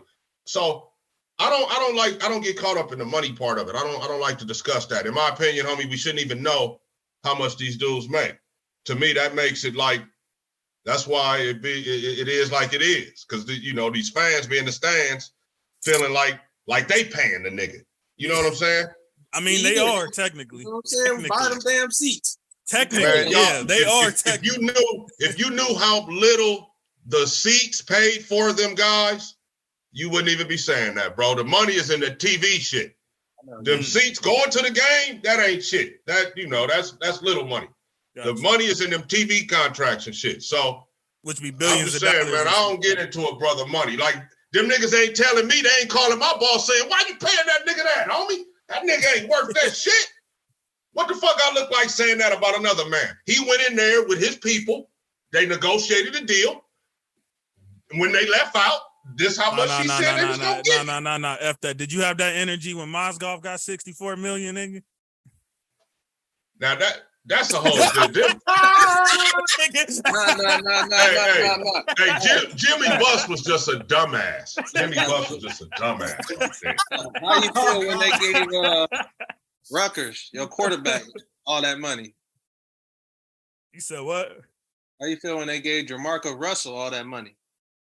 I wasn't mad until we saw, we didn't know that Russell wasn't going to pan out until he didn't pan out. You know what I'm saying?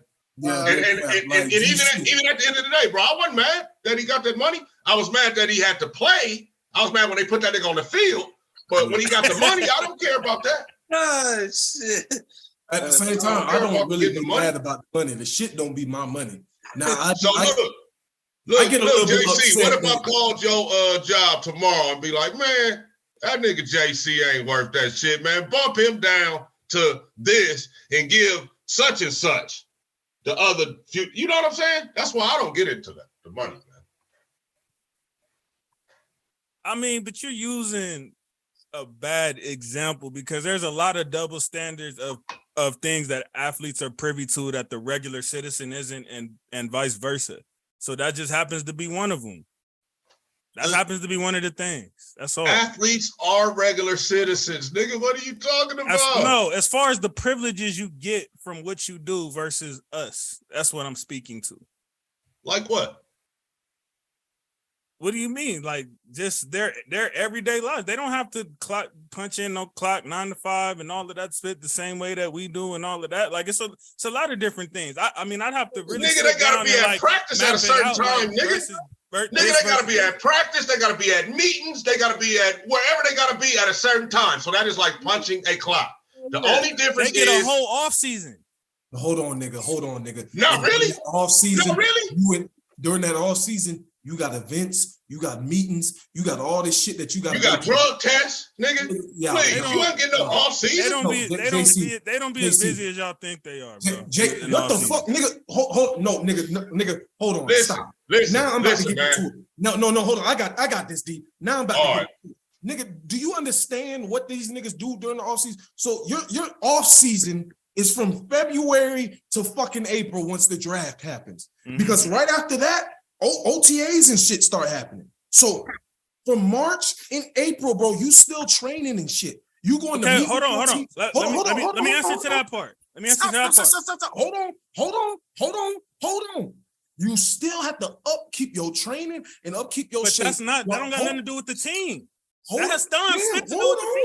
Hold on, nigga. Well, how does it does? Yes, if you don't do this, you won't be on the team. Hold on. I got him. You know, if niggas show up out of shape at a certain weight or at a certain body fat percentage, nigga, you get fined. You don't get certain money. That goes that fined? Nigga, you get fined or your contract gets nullified. Nigga, yes, this shit does happen. I didn't know that part. Yes, that's why that shit goes into that shit. All that shit goes into because the team don't pay for none of that. That's for you to take care of and get your trainer and your personal. Yes, that's your stuff. They got stuff available. Yeah, but that's on you to get your split. It is up to you to come to training camp in shape. And you have like a physical fitness test that you have to go through to prove that you are in shape. And if you are out of shape, there will be a fine. There will be a nullification of contract, depending on like whether you're a big star or not or some shit. Then you also have off-season team events where you have to go to events such as charity events, such as autograph signing, just regular fuck shit. These niggas don't have no off season. They don't. NFL and NBA. These niggas don't have no off season. I've seen otherwise. Like obviously, I'm not a player, so I can't speak to like the ins and outs fully. But just from players that I've known, like it don't seem like it be as busy as we would think it is. What players are we talking about? Come on, bro. I'm obviously not gonna name nobody. I'm just saying from players I'm not talking about names. I'm talking about level. Like. We talking about superstars. Oh, yeah. I mean, yeah, obviously, like, superstars versus like somebody who's just, you know what I'm saying, like amongst the rest type of it. Like, maybe it's different based on that. You're right on that. Superstars is much different. But I mean, how many superstars is in the leagues? You know what I'm saying? Like, it's a handful of them. Well, nigga, if you're trying to be one of them, then you working just like they is. That's why they all go to Florida in the summertime, go round routes together. Because they trying to get better. But yeah, and in NBA, they come to LA and go ball at UCLA. Nah, what that fucking fitness center is called? Where all them niggas be at? That ain't UCLA. You muted, OG. You're muted, OG. It's all relative. It's all relative to the money that's being made by the owners and shit too, bro. So I'm telling you, that shit is just a job, homie. That shit is just a job. Just like any other job. And I will go to my grave of the opinion that it ain't our business how much them people make. That's why people be in the stands being disrespectful. Because they know how much niggas make and all that. You know what I'm saying? Yeah. That ain't none of our business. Our business is to just come watch the game. But you know that ain't us though. Like we not discussing from that perspective because we feel entitled to disrespect the player. We just want our teams to win. I mean, but we right here talking about what cars should get and shouldn't get. If you want your team to be better in other areas, then yes, because it has to crunch and make sense. It's not because we're trying to disrespect. They can make it make sense. They can make it make sense, my nigga. They rich. And they got all kind of rules. They can make it make sense. You can defer. You can change shit to signing bonuses. It's all shit that shit they can do, bro. I remember Gilbert Arenas saying that. I don't get caught up in the, don't give him that. That's going to fuck up the cap. No, give that man what the man is worth or what he feel he worth. I remember Gilbert I just look at it as, man, these dudes ain't calling my job, telling my boss what to give me. I remember Gil saying something like that. That's what he tells like all the younger players that come to him about that like pay cut split. He was like, you basically doing their job for them. Don't do that. Yeah. Remember what Kobe said about that shit? It out. Remember when they tried to criticize Kobe for taking the max when we was trash? He didn't even. He that's the thing. People was even misspeaking on that. He didn't even take the max. He still had took a pay cut. It was still a lot, but he still had took a pay cut, and people were still trying to complain about that. And that's Kobe. That's why it ain't our business. It ain't our business, man. It ain't our business. You worth, like you as a man, you are worth whatever you can go up in the room and come back out of there with the agreement. I agree, but that's why we don't slander the player for getting it. We slander the organization for giving it to him. Yep. I didn't talk spit about you know what I'm saying? Like Luol Deng. Like I wasn't mad at Luol Deng. I was.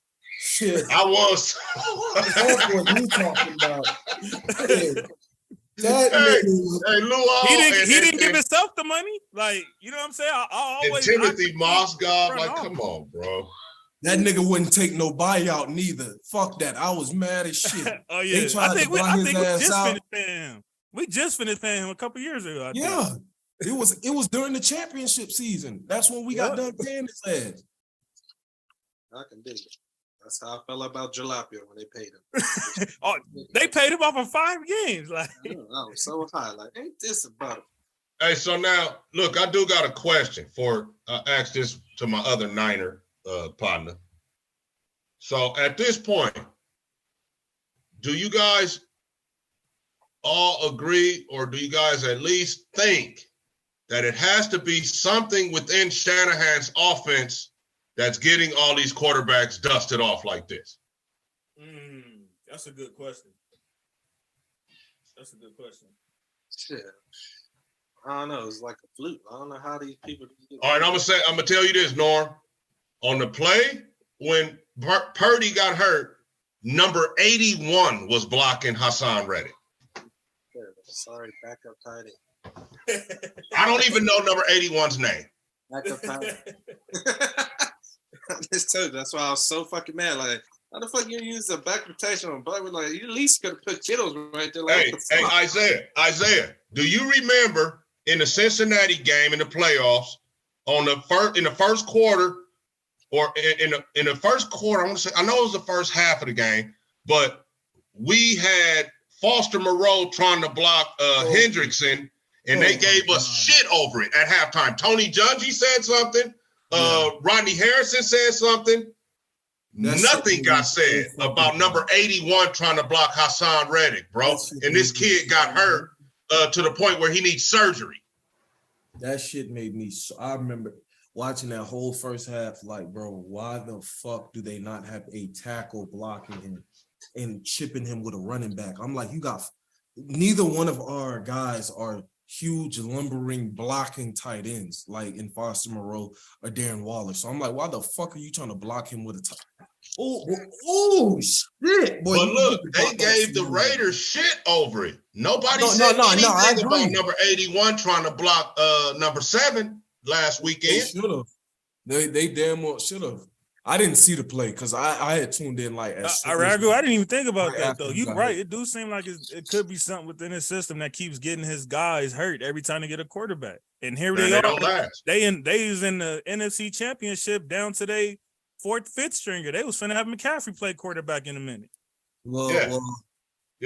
I don't blame him for Trey Lance. Trey Lance's ass. Here you go. He didn't even throw the ball with Trey Lance. He ran it with him like 3 straight times. He couldn't throw the ball. Nigga. Shit. He didn't even try. He couldn't. He had no choice. Game. He couldn't. I just hope we trade that nigga and get some fucking picks, okay? Definitely. How do y'all feel about Trey Lance, Norm? Get him some He picks. didn't like Trey Lance before they even made the announcement. So He already didn't want him to start. You know what I'm saying? Like, why would they jump and get that nigga? We could have stayed right there and got Fields or him. Nobody was going after no quarterback that early, especially one of them two. So I'm so mad. Justin Fields. No, there was talks about Fields going top 10 though. No, but still, it's like you traded up for. But you didn't even get Fields, so yeah, like all niggas. Like, number 9 or 10. Like we could have got either or, sitting back right there, but they wanted to trade up for no damn reason. Y'all was in Super Bowl mode, man. Y'all had just lost to us in the NFC Championship game. Like, man, that's all we needed. We good to go. Somebody that could have drove down and got us that last touchdown or field goal or whatever. You looked at Trey Lance and said he's the guy. I guess so. Yeah, fuck out of here. I ain't gonna lie. Shanahan got me hyped up on that. It may not be Trey Lance was the guy, but they knew Jimmy G wasn't. Yeah, we all. I knew he closer to being the guy that Trey Lance sorry ass is. Yeah, I knew Jim G wasn't the guy no more when he tore that ACL. Look, I don't know why you mad at Trey Lance because you had such an effed up draft that's who you was dependent on. Your spit was doomed to begin with, brother. No, it wasn't. If you was dependent on Trey Lance for your season, you was effed up anyway. I wasn't dependent on the bitch. I just needed the bitch to get 15 points a game. That's all I needed the bitch to do. And in that first fucking game, he come out that fuck ass shit and get negative points. How the fuck you a quarterback and get negative points? It was raining, nigga. I don't give a fuck. Yeah. There's no way you should come out with negative. Even during that game, that wind game with Carr and you remember that game against the Browns where the motherfuckers couldn't throw it past 5 yards? Yeah, we won 12-6, I think. Yeah. Yeah. Derek Carr didn't even come out with negative points in that game. He only threw for like 30 yards in an interception. That motherfucker sucks. That sound like negative yards, though. What the hell? Nigga said 30 yards in a pick. Hey, by the way, you know who's trash? That nigga Dak Prescott. I'm just saying. I wanted to make sure that we tell the people that. People love to trample on them cowboy quarterbacks, boy. Hey, no, for real, man. I think he's garbage, man. They did the same spit to Tony Romo, and now it's Dak turn. Romo was better than him. I agree. I know that's a hot take, but I agree. I know. It's controversial, but Romo was better than him. Thank you, Ragu, because I was always scared to say that. I'm with you. I'm with you on that. Romo was better than this dude, man. And then he be looking when he do something stupid, he be looking like dumbass. But they should have known he had the Tampa Bay game, so I think that's what halted the talk. But he went into the playoffs not good. They didn't go into the playoffs with momentum. Dak was playing garbage practically. They need a quarterback. They need a quarterback. They need a quarterback. If Aaron Rodgers went there, they'd be, man. They already paid him, man. We just talking about the contracts. They already paid him. It's gonna be a swatch. Carr for Dak. Carr for Dak. You think Green Bay finna do that? You out of your mind. I'm talking about Raiders. Oh. You said Derek Carr. Yeah, Derek Carr and Dak. They gonna Hey, Isaiah, where you think old Carr gonna end up? He in New Orleans right now. Meeting with the Saints. That's where I would go. I say that's a cool little core to go under. I say either New Orleans or got Michael Thomas, Landry, and Oliver. Either New Orleans or New York with the Jets. One of those. Kamara, they got a little D over there, and the coach drafted. I think the Jets is where he's gonna end up. I'm going to the Saints. I'm calling the Saints first. If we can't get nothing done, then I'm gonna ask Miami what y'all realistically want to do with this dude. He's one hit away from being done. Stupid. I'm just keeping it 1,000. Norm. I'm just keeping it 1,000. My nigga. He's a hit away from being done. I think he's done now. I do too, JC. So I call Miami like, hey, what y'all trying to do, B? Like, I know y'all ain't trying to put y'all whole future when your family is publicly saying they're worried about you know what I'm saying, you getting back on that field. Like Miami is wrong if they even let him get back on that field, to be honest. I heard they said they all in on him. That's a PR, like that's a PR nightmare right there if that goes wrong. They need to think about it. Like when Miami was dealing with the Bosch blood clot thing, like that's how they need to handle it. And that's crazy. It's both Miami teams. But matter of fact, Roger need to call Miami and be like, hey man, pull the plug on your guy. Pay him whatever you need to pay him. If Miami gets Rodgers, we having a different conversation here. Like that's something that I think moves the needle. Hell yeah. Why? That moves the needle. What the fuck? Yeah, all right, nigga. If they was doing that with Tua, niggas was rocking like that with Tua. Yeah, all right. So he can go up against Mahomes and Burrow. Nigga, Rodgers ain't never had an offensive core like that. Get the fuck out of Rodgers here, ain't never had an offensive core like that. Let's True. True. Like, come on now. I believe that is a problem if Rodgers goes there. Hold on. I believe it's a problem. No. Fuck this. No. Fuck that. Fuck that. So he wasn't sitting up there with the best receiver in the game and an all-pro running back. He wasn't sitting up there with Aaron Jones and fucking Name Devontae two Adams. people. Nigga, he'll have Tyreek Hill and motherfucking what's his name? Jalen Waddle. Who the fuck else is on that offense? So you're not adding Giselle. I wish you would say Raheem Mostert. I wish you would, nigga. I wish you would. And the other, they got another running back. They got a couple guys. Man, them niggas ain't shit. Man, what the fuck? Man, them niggas ain't on shit. Come on now. Come on, y'all. But you added Aaron Rodgers in the mix with Giselle, Waddle, Tyreek Hill. The nigga gonna do the same shit, except he gonna lose to a new quarterback this time. Is he gonna be Burrow or Mahomes? He ain't losing to Burrow, nigga. Nigga, he ain't losing to Burrow. If Burrow done beat Mahomes, he'll beat Rodgers. Hey, what? Believe that. You disrespecting Joe Burrow? Believe that. If Burrow can beat Mahomes and stick with Mahomes, he'll fuck that fraud up. Hey, y'all gonna be talking about that for the rest of Burrow's career right there. He beat Mahomes at one point in time in the playoffs. It's not he beat him 3 times. Matter of fact, I remember Dubre. Hold on, I remember Dubre back in the day when he came on this podcast. He predicted that Burrow never goes back. He gonna get the Dan Marino treatment. I think I'm gonna ride with that. That's crazy. That's some hating ass shit. That's the most hating shit I've ever seen. That's the most hating shit I've ever seen. Because you just saying that because he's my favorite quarterback. And that's some hater shit. That's why I say that. But it's all right. Burrow gonna prove you wrong. You sitting here talking about Aaron Rodgers to Miami don't move no needle. Like he don't move shit. As hell. He don't move shit. He don't the move. Only team he would have to worry about if he goes to Miami and they stick with that same core defense, everything they got now is Kansas City. That's it. That would be my runner-up. Nigga, what the fuck is you talking? What are we talking about? The fucking Bengals didn't lose a game from Halloween all the way to the AFC Championship, and all he would have to do is worry about the fucking nigga, what?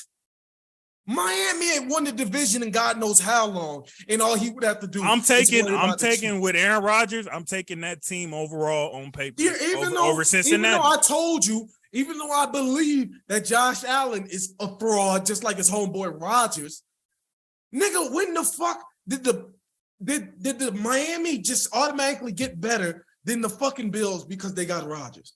Because they got one of the best quarterbacks in the league. Yeah. He's a fucking fraud. Get out of here, bro. Get out of here. Nigga done lost matchups to Jimmy G, but now all he got to worry about is Mahomes. Yeah, okay.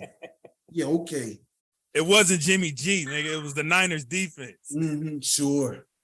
Whatever helps Jimmy G didn't even score a touchdown the last time they played. Whatever helps you sleep at night, nigga. He didn't even score a touchdown last time they Whatever played. Helps you sleep at night. That's funny how you mentioned defense, but you usually talk about the quarterback as if he's out there playing by himself. Mm-hmm. Yeah. Nah, the defense is what? That's heavily important. That's why I said y'all wasn't gonna be good. No, not hearing that shit.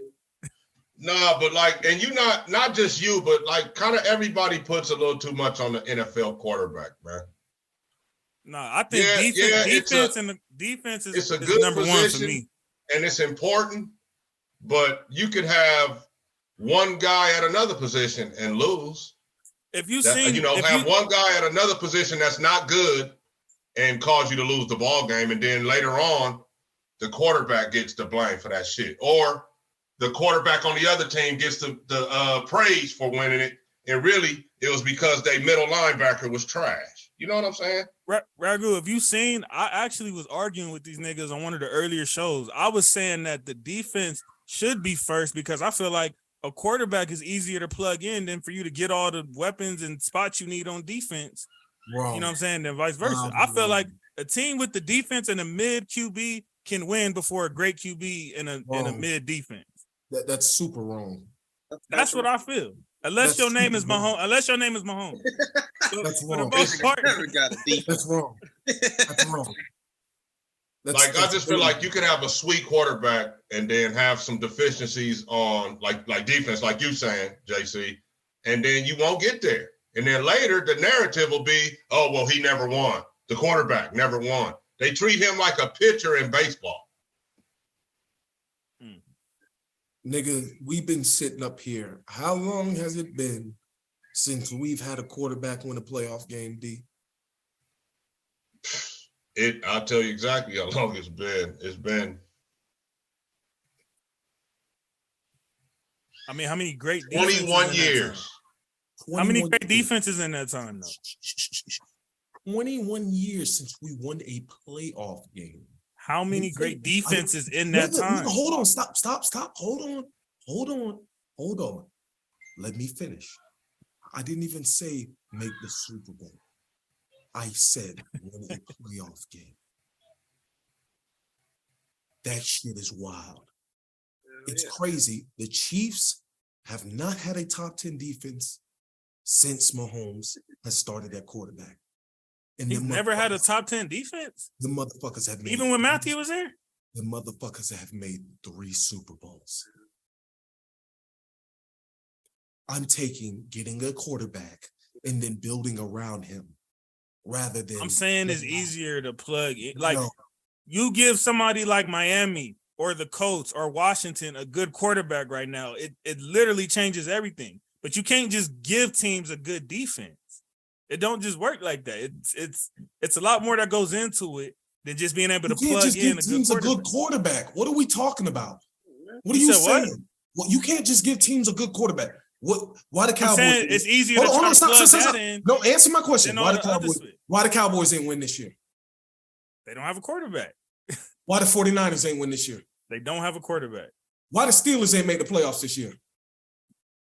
They butt. No, their defense was good. Their defense it's okay. It's okay. It's okay. Their defense was statistically top 10, nigga. Their defense was top 10, nigga. So why did they make the playoffs? They didn't have a quarterback. Why didn't the Jets make the playoffs? They didn't have a quarterback. Yeah. Why didn't the Commanders make the playoffs? I brought them up. They don't have a quarterback. Okay, but if you, let me ask you this. Hold on. Let me ask you this. The Niners went within one game of the Super Bowl with backups. A quarterback away. That's my point. I'd rather be a quarterback away than within one game of the Super Bowl with backups. Well, the nigga that I'm talking about, my team.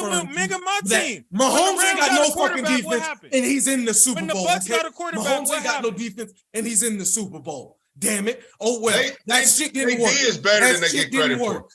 That shit don't work. Isaiah, when the Rams got a quarterback, what happened when we got a quarterback? What happened when Tampa Bay got a quarterback? They already had good defenses before that. Nigga, what? That's all they was missing. Tom Brady did not come by himself. We don't have to have that conversation again. Ragu, I don't want to hear this. Bring that conversation up, nigga. Firstly, I was just talking to Pops about us arguing about that. I was just talking to him about that. Tampa had everything they needed in line to be a team except a quarterback. Fuck just defense. It was because Jameis was out there giving them a pick 6 every other game. That's why they started off the game. Just imagine that shit. You starting off the game down 7-0 off top. You know, at least 8 of the games you starting out 7-0. That's why. First, so don't mention Tampa. Once again, another team who had everything that they needed in line. Y'all had an offensive line. Y'all had a top 10 offensive line, right? Right. Y'all had a good receiving core, right? Bullshit. Y'all had Cooper Kupp and Robert Woods, nigga.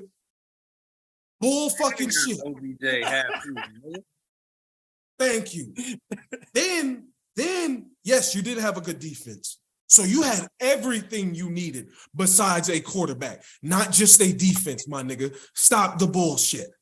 No, you can't just have a defense and a mid quarterback. Fuck no. That shit don't work no more. The Flacco Super Bowl's over. Everybody got to be good. So you saying what position can be mid and you still win the championship? I didn't say the line. Mid. I'm not saying mid. The Bengals almost you can have a mid on line. The Bengals almost won like that. Almost. No, well, I'm not saying mid. What I'm saying is I feel like it's easier to go ahead and secure your guy at quarterback and try to win by building around him and building. But you're talking about a position that only has but so many guys that you think is even worthy enough to even be in the conversation to win the Super Bowl. It's literally like 5 or 6 guys. Nigga, you talking about a whole defense, 11 guys, nigga. There's it's more easier, defensive nigga, it's easier for me to, nigga, it's easier for me to find 11 guys who can work together and put together a competent defense, at least a top 16 defense, than it is for me to go find a top 5 quarterback. That is my point. And we've seen that every time you go out and get a quarterback, what happens? Niggas come. So you can get a quarterback. That's true. That sounds weird. Now that I said that out loud. Pause. Niggas arrive. I thought about how that sounded. Like that. I thought about niggas arrive to the football field where that quarterback went to. Yeah. Damn it. Niggas wasn't thinking about going to New England before Brady was winning shit. Niggas still didn't want to go to New England, even when Brady. They went to go. What they do? They go to get their ring with Brady and then dip. That's exactly what they would do. They go get their ring and then dip. Oh shit! Ready to talk to basketball before we get up out of here? Yeah, hurry up, nigga. It's 5:44. Goat James come on at 7. He ain't doing that spit tonight anyway. He doing it tonight. Even if he don't do it, he's doing it in I need to watch just in case, nigga. Y'all seen my boy Josh Giddey said? He said we got defenders that can stop that. My nigga Dort. hey, watch out, man. Josh Giddey is a good player, bro. The Thunder. That's my guy, man. The Thunder are gonna be really good coming up here soon. Just not yet. Coming up here real soon, they're gonna be real good. But nigga, Josh Giddey, calm down, nigga. Just go out there, just keep just keep hooping, nigga. Like we already did a live about this, but man, you know, we got the breaking news of Dallas getting Kyrie Irving for 2 first-round picks, I think 2 pick swaps, Spencer Dinwiddie. And 2 first-round picks. What was the picks? Or is it pick swaps? It was Dinwiddie, Dorian Finney-Smith, 2 second-rounders, and a first-rounder. Got you. All right. Yeah, they know what Isaiah said. What they wanted from us was our 2 first-round picks, pick swaps. Oh, Westbrook. That was what they wanted from LA. Yeah, they wanted Westbrook. So basically, they didn't want to give them to us. Okay, cool. Yeah, so, firstly, let me say Joe Tsai is a dumbass. Like, all this shit that you playing around with Kyrie, talking about I'm not going to send him over to the Lakers because that was his preferred destination and shit. Like, nigga, I'm sorry, but, like, even as a Laker fan, bro, our picks are projected to be more valuable than that one pick that you got out of the fucking Nets. Like, bro, like, be for real, bro. LeBron will be gone. AD will be 33 and 35 during the 2027 and 2029 season. And I don't see him getting any more durable with age. So he'll be on his way out the Lakers as well. And I don't even see, even if we did get Kyrie, I don't see Kyrie staying around past LeBron's retirement. So by 2027 and 2029, it's damn near guaranteed that our picks will be lottery picks. You feel me?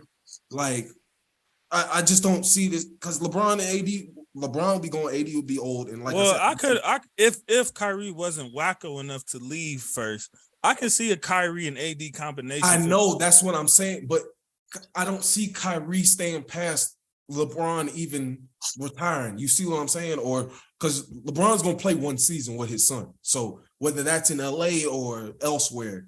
Well, you know that's not necessarily his choice, to be fair. But I mean, he wants to play in the league at the same time as his son. Yes, that can't happen. No, he didn't say he wants to play in the league at the same time. He said he wants to play with his son. But that, like I said, that's not a guarantee. That's not really necessarily up to. I didn't say that was a guarantee, nigga. That's not what I said. But based upon his contracts and shit, once his contract is up, he would take some minimum fucking contract or whatever because he has more than enough money to play with his son. First of all, he's assuming his son would get drafted that fast. Anyway. Nigga, just for the ticket pull and shit, if you're a fucking team, like you would waste a second round pick on Bronny. Oh, you would be inclined. You would probably grab him undrafted.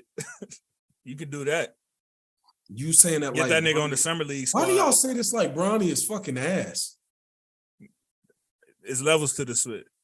I'm not saying, nigga, you acting like I projected him as a lottery pick. I said a second round pick. And you saying it's levels to this shit. Nigga, he's still in high school. So his draft class ain't for another 2 years. Yeah, but people are talking about him basically being in the NBA in 2 years. Nigga, more than likely, bro, Jit gonna be in the NBA, bro. He's a good player. He can shoot. At some point, maybe, yes, but not what the fuck is you talking about? All right, bet. That's I guarantee this nigga. No, fuck that. Now I'm annoyed. I guarantee you this nigga will be a one and done and go to the league and play in the fucking league. Like, no, nigga. Fuck that. That nigga's 6'4". He has a solid body, can defend, and can fucking shoot and handle the ball. Can defend? Yes, he can defend. What the fuck is you talking about? Have y'all even watched? Hold on. What Sierra Canyon games have y'all even watched? Now. I was watching Sierra Canyon games when Zaire was still over there. So I've seen it. How long ago was that? I'm saying that's how long I was checking out some of their games. Nigga, that mean you haven't seen a nigga play in like 2 years. I didn't say that was the last time I watched. Nigga, you said I was watching Sierra Canyon games. Since. You missed that word, man. You listening too fast. So when's the last time you seen Bronny play a full game? That I haven't done in a while. It's been highlights. Okay, then. Exactly. Thank you. Next question. As I was saying, so Kyrie would be more than likely be leaving. All this petty shit on you trying to prove a point that, you ain't gonna go where you want to go and shit. Bro, the Nets are fucking stupid. Y'all gonna be in the same situation that y'all was when y'all had traded all them picks for Paul Pierce and KG and Jason Terry. Instead of getting what you can get, y'all not winning the ring with KD, bro. Like you said last episode, that project is dead, bro. Y'all need to dead that shit. Trade what you can get for KD. KD will be that's foul how they doing KD right now. Talking about they not trading him. Like, nigga, I hope they just doing that for leverage purposes. And then it's like the package that they traded Kyrie for, I'm scared of what the hell they gonna ask for KD. Like I'm saying, KD will be 35 next year. Yeah, and like don't waste that man prime. Like, nigga, don't care. He don't like the guy. Y'all think Kyrie resigning in Dallas? I think if there's anybody that can convince him, that can take that type of chance is Cuban. So I do think there's a chance. And the thing is, when you trade players mid-season like that, what people don't realize is the pitch for that team starts immediately. So they kind of got an advantage on everybody else. Yeah. So I think from that perspective, there's a better chance that he signs with Dallas probably than anybody else as of right now. But then again, we talking about Kyrie, so this nigga's so damn unpredictable. Ain't no telling what going through that man's head by the time June come around. That's very true as well. That's just my biggest thing. So I'm like, in my head, I was just like, nigga, y'all might as well have traded with the Lakers. And if they had offered those 2 picks like it had been reported, I'm glad we didn't do that trade. And Kyrie, no, I know that's at the same time. They didn't. At the same time, yeah. So was the Laker deal really done until the Clippers called and upped the money? That's what they reporting. That's what they reporting. The Clippers did what? They tried to get into the sweepstakes and offer like a higher package or something, which bought more time for Dallas to end up getting in the picture. And then they ended up liking. I don't think that it was that they liked what they saw more with Dallas. They didn't want to trade with the Lakers. They didn't want to give Kyrie what he wanted. The worst thing Kyrie could have did was told them he wanted to go to LA. Yeah, because now they're gonna do everything in their power to not send him there. Because I was arguing with Dubre and Luis Ortiz about this shit earlier. I was literally just reading that during the show. Yeah, I'm like, bro, it's not even about me being a Laker fan. Like, I'm like, dead ass, bro. Like, this shit is petty as fuck. Like, as a GM, at the end of the day, bro, you do what's best for your team. Like, fuck whether that nigga wants to go there or not. Right, like, right. If they gave you 2 first-rounders, and that's team, how you know that's how you know it's personal at this point. That's what I said. I said that shit was personal. I was like, fuck all that other shit. You talking about some? Oh, they get to. He said that KD wanted Dinwiddie and fucking Dorian Finney-Smith, and I'm looking like, nigga, KD wasn't sitting up here as soon as Kyrie requested the trade. Oh well, yeah, get Dinwiddie and Dorian. Right? Come on, bro, get the fuck out of here, bro.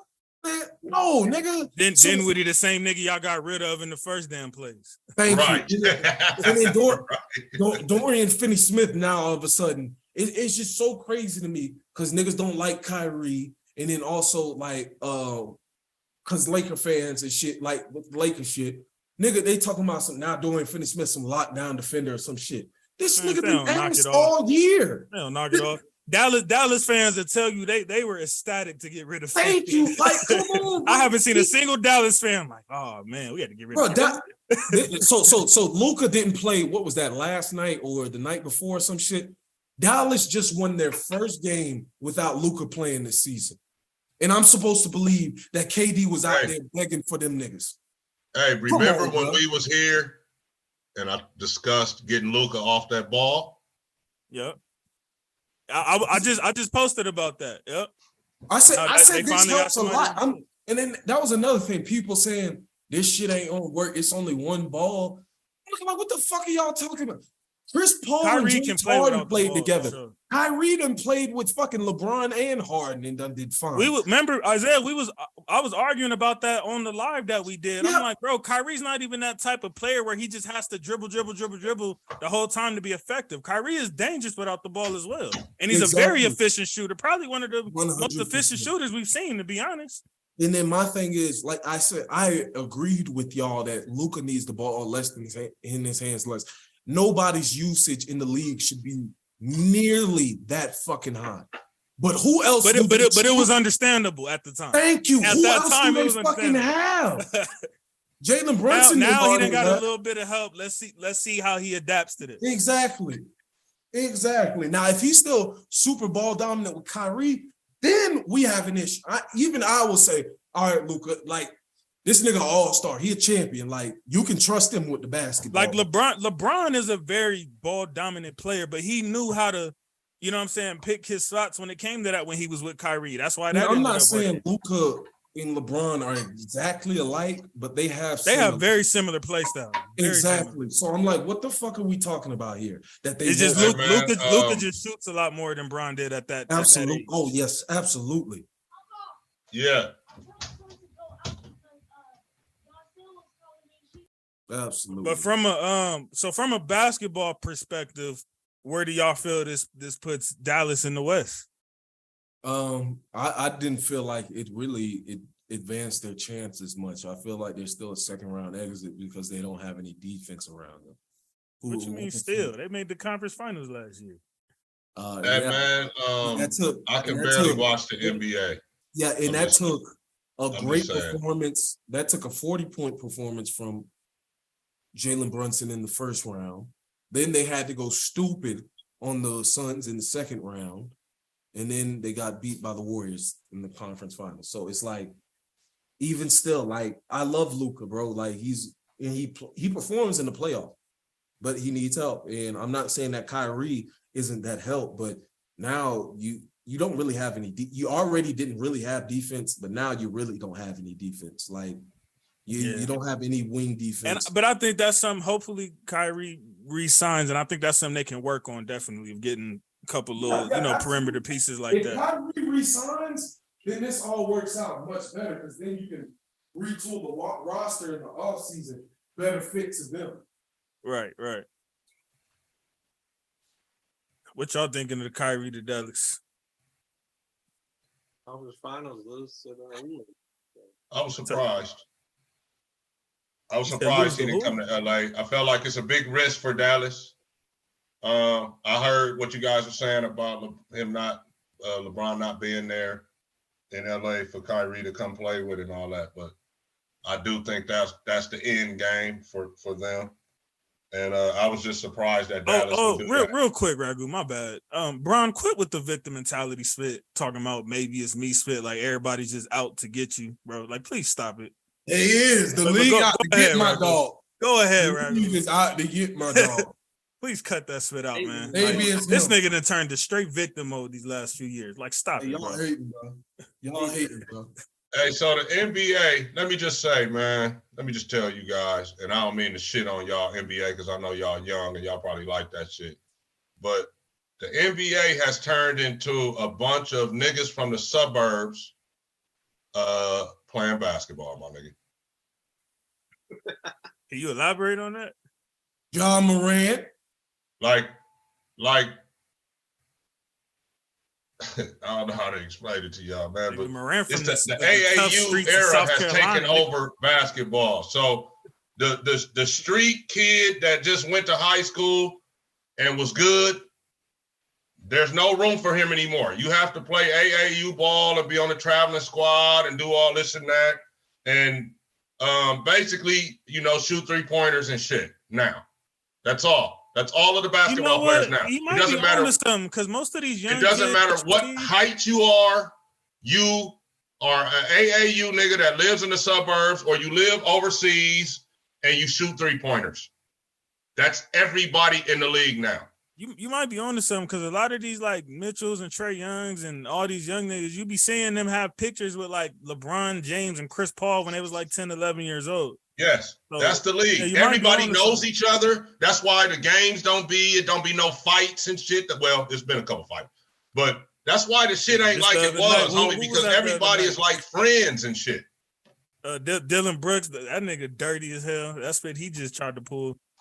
Everybody is friendly, and I'm telling you, they took the. This is true. Man, LeBron was being friendly. That nigga's from you know what I'm saying? He's not from that AAU life and all that shit. He was being friendly. Yes, he is. LeBron is being cool because he's sitting back at damn near 40 years old scoring 30 a night. No, I'm talking even I remember during the lockout, these niggas talking about he working out with KD in the offseason and he just finished having a battle in the finals with him.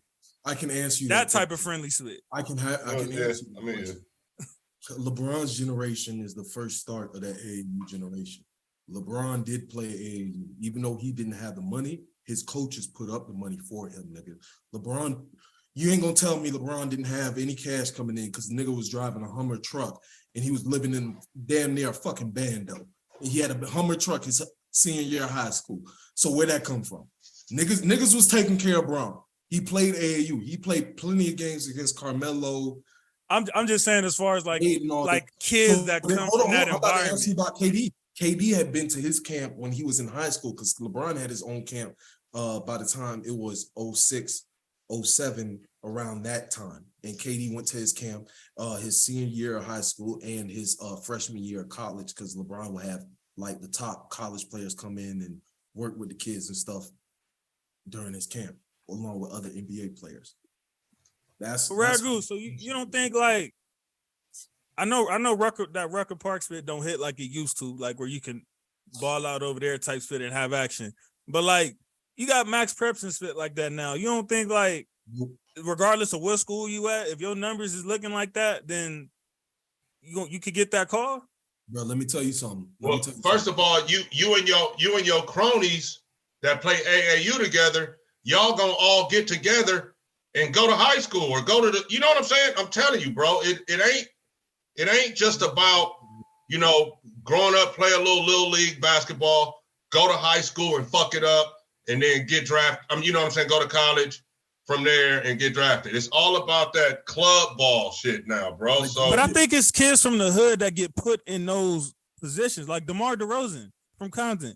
But he became friends with Romeo when he was like, you know what I'm saying, like in high school. There's only a few, but you like there's DeMar like DeRozan is on his way out. I'm talking about these guys right now. Basketball. Oh, you talking right about the new kid? Okay. So like Jimmy Butler, DeRozan, you're not talking about like that era. Yeah, those are the old guys now, and they from AAU. But like those are said, the old guys now. like Butler was like sheltered types, like no, like Butler went through some spit, boy. Like yeah, Butler did go through some shit, but you have to realize he still did get adopted by another family, and they were able to put him through the AAU circuit and shit. Late, it got really late. It was like his junior year, and that's why he got that. Like Dame Dollar from East Oakland, like it's some. He played AAU, nigga. Even though he from, but I'm saying they still come from that environment. They just ended up in that AAU. Don't mean shit. But I'm saying it's the more niggas that Dame Dollar grew up with that probably could have went to the league too, my nigga. That's what I'm saying. That they didn't took all of that element out of it, and it's only the AAU kids. Bro, like if you're not from that shit, you're not even in the pool to be fucked with as far as going to the NBA. I'm telling you, they didn't fuck basketball all the way. But I'm saying they could still grab those kids and put them in AAU. You get what I'm saying? Grab who you nigga. Bro, like I'm sure Paul George got snatched when he was from Pete Knight. Like he got snatched and put in one of them type of programs. Who? Paul George? Yeah. So I have unique perspective on Paul George because my golf partner is a dude that played at Quartz Hill in the Paul George era. Mm-hmm. So Paul George was the shit up here in the Antelope Valley. Yeah. He went to Fresno. That's when he was a center. Yeah. He went to Fresno, bro. He grew a little bit and got way better. He grew after he got drafted too. So he could shoot when he was in high school, but not like he can shoot now. He started shooting like that in college. So Paul George is kind of the exception because he really made it off dogging all these niggas up here in this, what's this league up here? Golden League, JC? I'm not sure. He was dogging all these niggas up here. And then he actually went to Fresno and got better and ended up getting drafted and is the Paul George that we know now. And he's kind of the last of the guys. Yeah, it seems like everybody I named is from that early 10s era. You know what I'm saying? Like I haven't named nobody new really. The crazy thing is, bro, just like he said, all these niggas click up and go to high school. I kid you not, bro. So after my freshman year, bro. Coming in my freshman year, bro, they switched coaches, right? And he used to coach an AAU team for a middle school team, bro. His middle school kids was in 7th grade while we was in 9th grade, right? Mm-hmm. No, 8th grade while we was in 9th grade, right? I kid you not, bro. Going in my sophomore year, we'd have summer workouts. Damn near the whole AAU team came to his motherfucking school. Like what the fuck? So like I'm looking like what the fuck? So it wasn't no problem. Like nigga, I'm not afraid of competition, but like nigga, if you automatically ain't even looking at me to be on varsity and you just automatically looking at these niggas just because you know these niggas and these niggas not better than me, then yes, I'm gonna have something to say. Like a lot of times, bro, it don't even be these niggas is better than the niggas from the hood. It be that they have more money than these niggas. That's what I'm saying. Or exactly what I'm saying. It's very, bro, there's very far in between where a nigga gets picked up by somebody and looked at anymore. Like, bro, you have to play in those circuits, the Adidas circuit, the Nike EYBL circuit, the Under Armour circuit. And the Under Armour and Nike pay for everything that you need and shit. But they need to know who you are. And these people, them niggas ain't going to the trenches, nigga. They not in the trenches. They at these private schools. They at Sierra Canyon. They at a Sierra Canyon where it costs $30,000. And Ragu, some of our folks, the reason I was watching the Sierra Canyon game, actually, Isaiah, was because Zaire Williams is actually like one of my people's type split, and he was telling me like, hey, go check out my little cousin. So he, even though he's so for example, like your cousin, D'Anthony Melton, Right. I know for a fact he had to go all through the AAU circuit, and that's how he got his fucking pickups, bro. Like, no lie, there's a it was travel. Yeah, the travel team, like, it wasn't from high school. Exactly. When he was balling. It was the travel team where he got noticed by USC. Bro, if you just go look at, if you go look at exactly. shit, I never noticed this shit, but like the reason why, because I had got started in way too late, like picking up on like how to learn how to get recruited and shit like that. I didn't learn everything that I needed to know until my junior year summer, like going into senior year. So by then it's too damn late. You know what I'm saying? Nigga, the recruiting period for like the first, like, you know, during the year for college coaches and shit, like when they can contact recruits and go watch them play and shit, they only have 3 days in November at the beginning of the year, bro. You can't see all your prospects in that time. You can't really, all they doing is texting during that time. You know, when the big recruiting opening comes, from March all the way to June, it's wide open. I mean, all the way to August, it's wide open recruitment. You can text them however much you want. You can go see them play however much you want. You can talk to them however much you want. It was this one player, I can't remember the name of the documentary, but he legit said, I don't give a fuck about high school season. He can miss the whole fucking high school season. He said AAU season is where we get our offers and where we get our tape made at. Because exactly. Now you can play all the other top players in the country and shit, and they can't just say, oh, you restricted to this sorry ass league that you in. Because I don't know how it is out there in Cali. I know y'all shit is different, but like in Florida, we have classes. So you have class 1A, class 2A, class 3A. Class 1A is these small ass schools that got like 50 kids in the school, and you got 5 white boys on the team and was hooping. Like how Marcus Lovett Jr. was hooping in the Valley in Burbank, California, killing them crackers, and then got an offer to Illinois and then got exposed when he finally got to D1. So like, It's that type of shit. Like, yeah, because the high schools and even, I mean, I'm sure y'all know even colleges, they do make their own schedule. Like they know who to play and not play. Yeah, so and it's just like that. It's certain schools, they're not even gonna pick up the phone. It's like levels just like that. Okay. You know? Yeah. I figured it was kind of levels like that, but I just don't know how y'all, I didn't know how to translate it to y'all's language. You know what I'm saying? So in a nutshell, y'all niggas is basically saying the NBA is a secret society now. Yeah. Damn near. Bro, you gotta think about it. I guess in a way you could call it that. I mean, they still tall. Everybody tall and shit. Still. Yeah. There's definitely still a height requirement. We're not gonna say like no. I'm not gonna say it's impossible for a kid from the hood to make it. You know, it's not still impossible, but it's even harder than it was ever before. Yeah, like that. You know that go to high school, like play little league, go to high school, go to college 4 years. It's not that simple no more. Hell no. Hell no. No matter how good you play, it's not that simple anymore. Like, because I'll never blame my parents gave me everything I needed to be a successful adult. I'm not gonna blame them for that, but they don't know all the shit that went into recruiting and stuff. That's not their fault. But now that I know that shit, I'm better adapted so I can teach my kid, okay, this is how we need to go about shit. Yeah. It's just much different than it was when they was alive. Like my dad didn't see the need for him to like send out my tape. Like now, nigga, you need to be sending out your tape yourself to all these college coaches. My little brothers was in high school. They was making their own tapes. Like you gotta make your own YouTube channel with your own highlights, with your own game film, all that type of shit. Because like I told you, the recruiting period at the beginning of the season is 3 days, at the most a week. Yeah. The real recruiting period is from March all the way to August. And then Ragudo, you don't think that can be the NFL in some ways as well these days? Hey, the NFL is like that too now. Hey, because a lot of these kids have 7-on-7. So let me just say I'm gonna say where it's different, and I'm gonna say where it's the same. So this whole 7-on-7 shit that travels around, bro. I was just gonna say that shit. And does the they whole bullshit. It's traveling teams. It's just like travel ball in the league.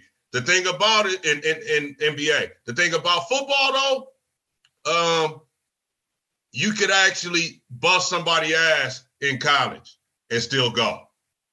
That's the only difference, bro. And there's way more slots available. Niggas be getting taken in 8th, 9th rounds and spit. Somebody from my There's high only school. 15 guys on a basketball team, and there's only 30 teams in the league. Somebody from my high school, I don't think he ever got to play like in a regular season game, but he got drafted. No, you know what's funny? There's so many damn I can tell. You know bro, you know how many niggas I know who done got drafted, bro? Like, so Chris Jones, he done got drafted. Shout out Chris Jones. He played for the Vikings, the Cardinals, the Tennessee Titans. He bounced around a bit. He went to Nebraska. Big David Sharp. Chris Jones, he played running back? No, Chris Jones, he played DB. Oh, okay. David Sharp, offensive tackle. He played for the Raiders at one point. He's on the Redskins now. I know who that is. Yeah, but he went to, if you know him, he went to school with Grayson Allen and played basketball with him. So they both, but David is also from the hood. So like, it's funny because David kind of got taken out the hood from Inglewood. The coach from Providence saw him. They get like, you know what I'm saying? So it's like, now, like, even still, like, now you still need to go to one of them big school names like St. Thomas Aquinas, Miami Carroll. St. John Bosco. Yeah, St. John Bosco. I was just going to say them, Mater Day. It's a school in Bellflower, California. I can't think of their name right Bellflower, now. that's St. John Bosco. Oh, that's St. John Bosco. Okay, I thought it was another school I'm thinking of. But it's, it's just these big name schools, and then everybody flock to them, and then you got the 7-on-7. But like you said, the difference is you can fuck around and be a 3-star and then get drafted like a Aaron Donald, like a Patrick Mahomes, and become the face of the fucking league, just like a Brady. You know what I'm saying? Like Brady. Brady was another thing about those stars. So, and I know this firsthand. If let's just say Nick Saban recruits you, and then you automatically go up. And then say Kirby Smart fuck around and recruit you, you're automatically 5-star now. Yeah. You were a 3-star guy, but that next coach that sees your profile and sees that Nick Saban and Kirby Smart are on your list, now you're a 5-star athlete. And that's the type of shit I'm talking about as far as football goes. But the only difference, JC, to answer your question though, there is still that kid that can play high school ball, get a scholarly or even a partial scholarly or something to go play college ball, play his whole 4 years there, get drafted, or even end up being an undrafted free agent in the league and end up making his way. Yes, that guy in basketball is shit is dead. Rare, man. He's few and far in between now. So they in there, but it's some of it is to do with how many positions are available, like you were saying. The last one that I can really think of like that. Yeah, I remember it's thousands of kids every single year playing college ball, and it's literally only 60 spots. I think people don't realize how crazy that is. And all 60 don't even effing make it. Half of them ain't even going. Yeah. So the thing is, like, is crazy to really think about. Like the last one that I can really think of that they mentioned that kind of did that was Duncan Robinson. He went D3, grinded, was shooting lights out in D3, then got a scholarship to go to Michigan, lit shit up there for 2 or 3 years, and then went undrafted and made it to the NBA. But he didn't even get drafted. And he got that $88 million to sit on the bench now. What about Jonathan Simmons? I think he paid like $300 for a tryout somewhere or something, and then he ended up getting into Popovich's hands, and then ended up getting a big contract with Orlando. Oh yeah, that is true. See, yeah, okay. See, but he still played college ball. He had played overseas a little bit before that, so it's kind of like. I mean, I get what you're saying, but like it wasn't really him coming. The whole process of how. Yeah, like he's more on like Pat Bev. Like, you know how Pat Bev, he had to go overseas first, grind and shit. Yeah, before he became a rookie. Yeah. Yeah, people forget that Beverly was supposed to be in the league in like, what, 2010, 2011 type shit? No, G shit, it's crazy because he was talking about that shit. Like, I saw him on a podcast. It made me have, because even though he, no, hold on, no, G shit. If you listen to what he say, G shit, bro, you have respect for how that nigga grinded, bro. So he was out in China. That nigga basically had to buy out his own contract. So him and his mom went and got like a $1.3 million loan, nigga, to buy out his contract. In China? Yeah, from China. So then, nigga, this was just to get a tryout in the NBA. Then he got drafted and shit. So then he got his bags and shit. He had no money to move. So they had to take out another loan for him to move and live and shit. And his contract wasn't like really guaranteed like that. He had no $1 million contract. I think like he had like one of them constant 10-day contract, 2-way contracts and shit. And then he finally got his big break. And now, like, you know what I'm saying? That was Houston, right? Yeah, like with Houston. I'm like, damn, nigga, like you really like, bro, you really bet on your fucking self. Like that explains why he has that attitude of like, like G shit. Necessary, whatever I gotta do, no matter how grimy I gotta get, whatever. I'm gonna do whatever I can to survive in this league. That's why I said explains why he had that mentality. Real shit, to put yourself $2.5 million in the hole. Like how many of us something that ain't guaranteed? Exactly. Like not many people would really jump at their dream like that. Now that like even though he still acts like an asshole at times, that shit did make me look at him a little bit differently. Like, okay, this is why you act like the way you do, because nigga, you really did get that shit out the gutter. Like you bet all on yourself and was correct type shit. I didn't know he did that. I didn't know that. Yeah, I do remember like Beverly's name like floating around like I said, like early 10s, and then all of a sudden he popped up on Houston and they said he was a rookie. So I thought this was like a different Beverly. Yeah. I didn't realize that it was him until I remember when he was trying to talk spit to Steph, like, oh, this is our league now, when he was on the Clippers, and Steph was like, nigga, ain't you 30? And I didn't realize, like, wait, I was like, Beverly's that old? And I looked and seen I was really that nigga age. And that was when I remember, like, okay, so that was the same Beverly. I wasn't tripping back then. Yeah, like he has his antics and like he is really confident about himself. But I mean, shit. Like I said, like we have said though, as a pro athlete, you need to have that insane amount of confidence, whether you fucking Stephen Curry or Patrick Beverly. And he has that confidence because he bet on himself like that. And I gotta respect it. I ain't gonna lie. I gotta respect it. Well, now that y'all niggas, yeah, I got mad respect for him too. I didn't know his story. Yeah, like G shit. I did not know that he went through all that to like get to the league. I'm impressed by that. Like all that other shit. Like I said, he be acting the ass and be running his mouth and shit. But respect, my boy. Well, now that y'all niggas done spit it on my favorite sport and all that, let's do these reserves and get up out of here so we can catch this Laker game. I think we already talked about the starters we got wrong, right, Isaiah? Yes, we did. All right, so for the reserves officially have been announced since the last time we was on camera. And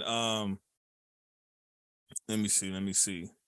So for the West, we got Ja Morant, which, if I'm not mistaken, we had him starting, right?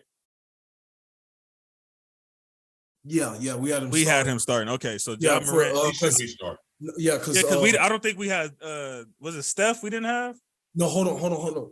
No, I think I had Steph starting, but like we were saying Steph is hurt, so we. Yeah, I think it was because I didn't think because of the injuries. I didn't think they was gonna do it. Yeah. But I forgot, like, the fans got that 50%. Like, even though it's not 100, it still has a lot of weight. So yeah. I'm pretty sure Steph got some votes, and that's what got him in. So Ja made it, obviously.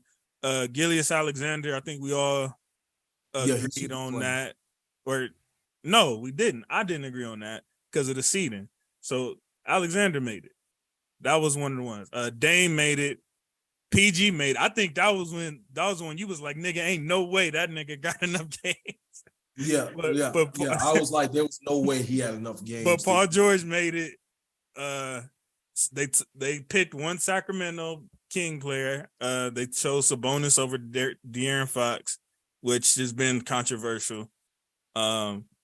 Jaren Jackson definitely shouldn't have made it, but he made it. Yeah, that nigga, boy, when I saw, I did a quadruple take on that shit, boy. I said AD didn't make it, even though he been injured, nigga. He's played far better than Jaren Jackson has. That AD could have made it over him for sure. And Anthony Edwards. Both. Well, I'm just trying to keep it front court only. That's the only reason I ain't say Anthony Edwards. That's the only reason I say it. But I think there's like 2 wild card spots, right, where it don't have to be either. If I'm not mistaken. Is that, I mean, if you're gonna use that wild card spot on him, then that's fine. But I'm just trying to keep it. You got another front court player. And then the last one is damn, I'm about to say his name wrong again. Marketing. Oh, Laurie Marketing. Marketing. You said it right. Right. Which I think we all agreed on that one too. Yeah, So, Laurie been out there. So Ant-Man, AD, who else? Is there anybody else? And Fox. Those is like, I guess the ones that's like niggas got robbed on the Jaren West. Jackson is the main fraud there. Yeah. Jaren Jackson has no business on this list whatsoever. Like, At least with Gilius Alexander, it's like your record ain't good enough, but your stats is easily all-star. Like Jaren Jackson, for one, missed a bunch of games in the first place, and then you've been playing good, but not like all-star level over these niggas. Hell no, not even maybe. Hell no. I couldn't. Niggas debating Sabonis. Nigga, y'all need to be damn sure on there. Jaren Jackson. Well, it's because I think his niggas feel the same way y'all feel. Like, you can't put two Sacramento Kings, bro. Like, you got to pick one, man. I'm sorry. I'd have been fine with that rather than putting fucking Jaren Jackson. Are you dead ass? Are we dead ass? Jaren fucking Jackson? Come on, bro. We can't be serious. All right, let's go East Coast. This was the shocker for me. Tyrese Halliburton. Who did you have over him? Between the injuries and let's go through the East list. I think it was going Tatum or KD because we didn't know at the time, we didn't know the starters. So we said Tatum or KD. So if I'm not which one of them made it again? I know KD is a starter. He was like a KD the captain. Let me see this again. Okay, so KD got the spot. Yeah, but you know KD's hurt, so. Oh, Embiid was left off. So both of them. Yeah, Embiid was the crazy. So that's what that was. I said I would have took KD off because of the games missed and put Tatum in and then Embiid in. Trae Young was the big one that everybody was talking about should have made it. What y'all think about that? I mean, they're ass. I said that, but I still felt the numbers was good enough. But that's where the inconsistency come in at. Then why is Gilius Alexander on the damn All-Star team? If that's what we basing it off of. No, I'm just playing. So who are the other guards? I know Donovan Mitchell's one. All right, so on the East, you got Halliburton, you got Jaylen Brown. Is DeRozan front court? I think DeRozan's front court. So Drew Holiday, that's it. Halliburton, Jaylen Brown, Drew Holiday. As far as the reserves, I'd have given it to him over Drew. I love Drew, but yeah, Drew. I think Drew is one of them. Like, and I think me and Ragu had this conversation last year. Like one of them casualty. Like, yeah, we just gonna throw him in there because Milwaukee, like, throw that nigga on the team type shit. Yeah. I feel like not, and this is not saying Drew, but he's a good player though. Yeah, absolutely. Like I would trade Drew Holiday for Russell Westbrook in a heartbeat if Milwaukee was willing to. But it's just that they would hang up the phone. I know they would hang up the phone. I said if Milwaukee was willing to. That's what I said. The key word. That's the main part right there. But Drew is a very good player, but it's just like I can't put him in that all-star level, like over a Trae Young or somebody like that, you know. But we didn't think Kyrie was gonna be starting either. That was another thing. Kyrie starting. Kyrie was chosen as a starter. Yeah, I remember that's that 50% fan vote. Because Kyrie gonna get some votes from the fans and media. So, well, probably not the fans, the players and fans. Like media ain't get that nigga no votes, but that's still 75%.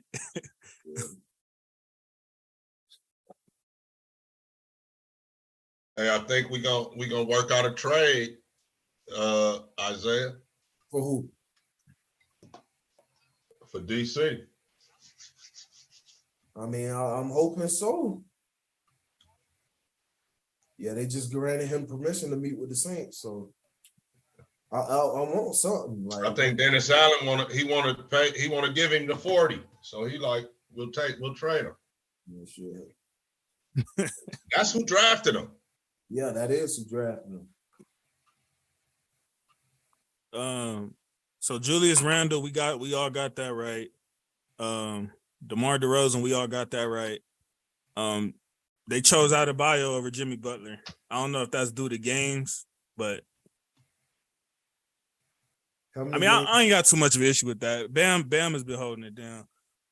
He been balling out. Butler's been to 1 million All-Star games. I'm sure he'll beat us some more. So I didn't have too much of an issue with that. Trey Young was the one where it's like, come on now. Like, I understand, you know what I'm saying? Like, he might not have a winning style of play, but like, if you talking All-Star.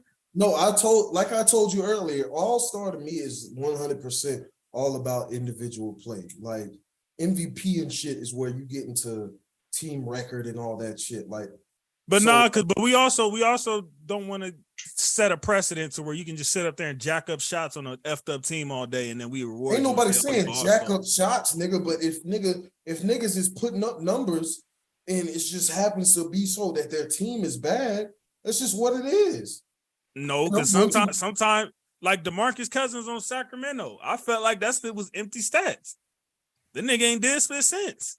So hold on. Fuck that. Hold on. You want to talk about Kyrie had nobody, but you sit up here and say DeMarcus Cousins. No. Cousins had a couple niggas.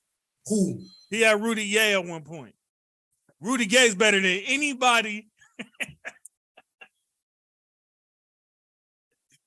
That's what that nigga talking about. Rudy Gay is better than anybody Kyrie had them first 3 years. Rudy Gay, that nigga used to come out and be balling. You know what I'm saying? Hell yeah, that was fresh off of that Toronto stint. Like, he still has something left in him. And George Karl was the coach. You muted, big dog. This nigga is such a hater. Bro, niggas talking about fucking Rudy Gay. Bro, come on, bro. That wasn't Memphis Rudy Gay. Nigga, come on, bro. Come on, bro. Nigga. I have to go back and look at that roster, but the one they had with Rudy Gay, I think Darren Collison was over there. It was enough to make an AC, nigga, just like you say about Kyrie. Like, that team was better. Rudy Gay was on. So hold on. It was enough to make that. It was enough to make the AC with the Warriors winning 73 fucking games, but Kyrie couldn't win 35 games to get AC. Wait, State, I don't even think that was Golden State era yet. Hold on, I'm about to look it up right now. I'm about to look that up right now. Look at that roster. Because I remember that time. I thought Sacramento was going to the playoffs that year. And George Karl had just became the coach. I think the Clippers were good. Chris Paul, Blake Griffin. Oh, LVII era. Yeah, that's who was worrying about that nigga. That nigga came over the second. Okay, so this is you're right. But I'm looking at the roster. They had Ty Lawson, they had Buddy Hield, Rudy Gay, Tyreek Evans, Darren Collison, Aaron Aflalo, Matt Barnes, and Cassie. Nigga, this is enough. That nigga said Aaron Aflalo. Hold on. The USC Trojan. Nigga, Aaron. No, he was a Bruin. My bad. He was a Bruin. Are you serious? We acting like Aaron Aflalo wasn't a quality NBA player? He wasn't a good 3-and-D nigga? Okay, nigga. Hey, that UCLA team was tough. Sorry, y'all niggas act like if somebody ain't a superstar, these niggas is just... That UCLA team was tough, man, with Flalo and Toby Bailey and all that, man.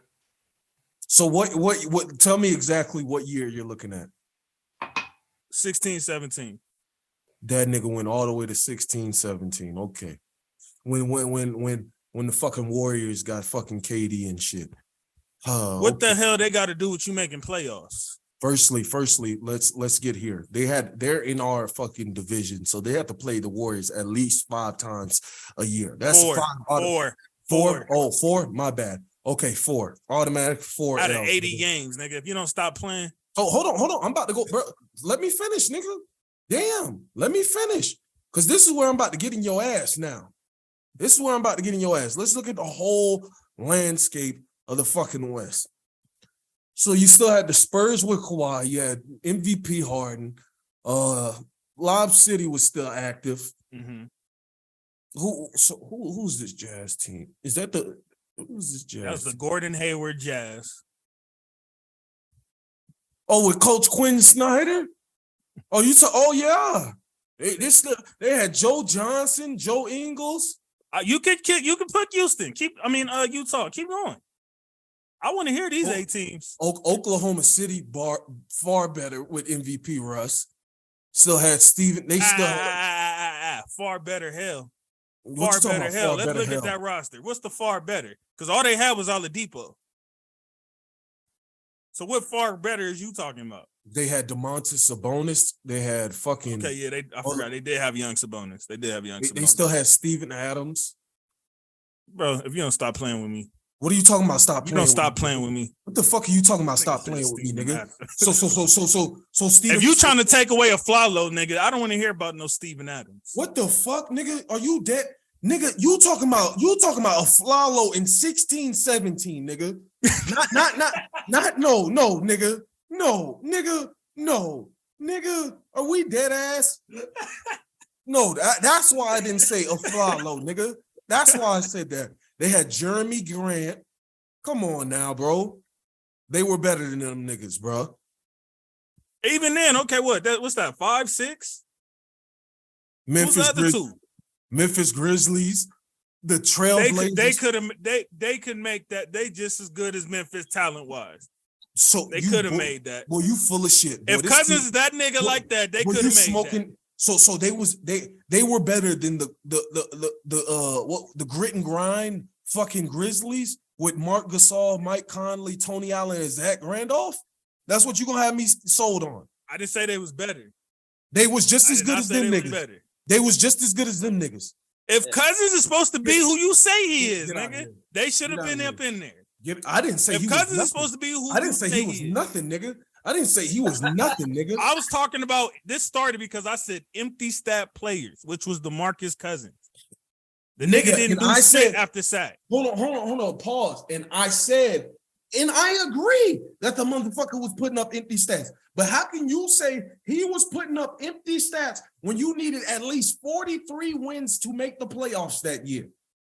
And in the East, all you needed was 37, and Kyrie wasn't putting up empty stats. That roster was dirt. Nigga, get the fuck out of here. He had a roster just the equivalent of that shit, nigga. Get the fuck out of here, nigga. You out here using 34-year-old Rudy Gay coming off an Achilles injury, and then Aaron Aflalo, who's on his way out the league. Come on, bro. Darren Collison as a starter? Are we for real? When has that worked out?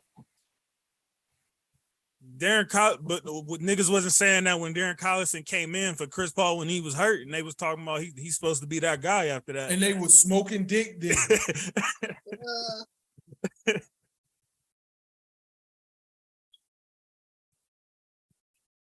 Hell, wasn't Laker fans just crying trying to get Darren Collison a few years ago? Ooh. I don't remember that. Ooh, they was telling that nigga come out of retirement. We was that desperate for a point guard. Shit, you might be hollering about that shit. I wasn't saying it. I'm just saying there was a lot of Laker fans chirping about that. So don't try to all of a sudden try to front on Collison, nigga. What the fuck does other Laker fans got to do with me? I don't know. Was you in the crowd? No, nigga. Oh, all right. I'm just unless you talking about him replacing Westbrook, then yes. We didn't have that nigga yet at that time. Oh, so no, hell no, absolutely not. Fuck them. All right, I think we ran through everybody, right? Yeah, I think that's everybody. Hurry up, man. So Trae Young was robbed. Ant-Man was robbed. De'Aaron Fox potentially was robbed. I think those was the big ones. Other than that, they got who they're supposed to get up in there. But they need to figure out this criteria thing and be consistent. That's going to be my last words on that. Let's go see Bron get his little 25, and then he going to break the record Thursday. But it'll be fun to see him as Raiders are going to get a third rounder from the Saints. Raiders are going to get a third rounder from the Saints after all. You said what? I just said my prediction is the Raiders get a third rounder from the Saints after all. Man, fuck that. I need a second round at least, man. Fuck that. Tax they ass, man. Real quick, what y'all think about Sean Payton and Broncos before we get out of here? If anybody can revive that nigga Russ, it's him. He had Drew Brees out there making the playoffs, throwing 5-yard dink and dunks and slants to Michael Thomas. So Denver Broncos have two black people in their ownership group. I am supposed to hate them because I'm a Raider fan, but two people in the ownership group that are black is big. One being Condoleezza Rice, one being Lewis Hamilton, the F1 driver. Great move by them to grab the coach. We probably split with them next year instead of sweeping them. What? This a whole. Who is this? And what have you done with Ragu? You said Henley was strong, nigga. I fuck with that boy. Not the big Ragu right here saying you gonna split with no Denver. Nah, I know. You right. It's because of who are you and it's what have because you of the done ownership group and those black folks in the ownership group. Finally, we got some ownership in the National Football League. So, I hate Denver, but it's ironic, and I hate Shannon Sharp too, but I like him now. So shit just happens, man. Even Duvray, when he was on the show, I remember he used to always say he didn't have the same optimism y'all had about the Raiders, but he said where he drew the line was the Broncos. Like, no, like we got to be better than them. Like that's where I draw the effing line. Like, we're gonna be better than the Broncos, but you know what I'm saying? We don't got to do the 13 wins and all that spit, but we're gonna be better than them though. There's that. So y'all really speaking of Shannon Sharp. Shout out to Shannon Sharp and Sauce Gardner for calling out these niggas. Like you said, these kids, like, bro, niggas in the NFL nowadays, you come from 7-on-7 teams, AAU. You grew up in the suburbs, bro. Like Sauce Gardner said, you grinded your whole life to get to the pros and shit. And then want to turn around, act like you game banging, pistol toting and shit. Calm that shit down, bro. Like, nigga, there's no reason to act like you about that if you ain't about that. I'm not from the hood, but I have family who's from the hood, so I know how to maneuver in that area. Nor will I ever act like I'm from the hood, because I know I would never want to be in that situation of having to fight for my life day in and day out, each and every day. Like y'all, like me and JC just had a conversation about this shit last night. Like how you have no option but to go into gang culture, or no option but to hustle on the streets. Right. And shit. Nigga, you got $200 million sitting in the bank from your fucking contract. Waiting on you. You sitting up here talking about some, yeah, let pussy ass nigga try me. I'm gonna let it rip on it. Man, shut the fuck up, bro. Just live out your visions through Young Thug and Lil Baby, Chief Keef and all them, and keep hooping, bro. Because this shit, Dylan Brooks, let's be honest, bro. John Morant, I'd smack the shit out you. Dylan Brooks, I'd smack the shit out you. Like, let's be for real, bro. And I did ass say this shit to your face. I said, Arden Keita slid my DMs, nigga, one time when I was in his fucking comments saying after he went to the 49ers and he was talking shit about the Raiders, how, it was such Arden Key? Yeah, you remember he said it was our fault that he wasn't a good player and shit. And I said, his picture basically saying, so why the fuck did Max get sacks? Why the fuck did Jan get sacks, but your sorry ass ain't get no sacks? He slid in my DMs. He saw that I lived in Oakland and said, I beat your ass. I said, nigga, you ain't gonna do shit. Nigga, I'm not, bro. These niggas, even though you bigger than me, bro, y'all niggas is not about this life, bro. Like, and I'm not saying I'm about that life.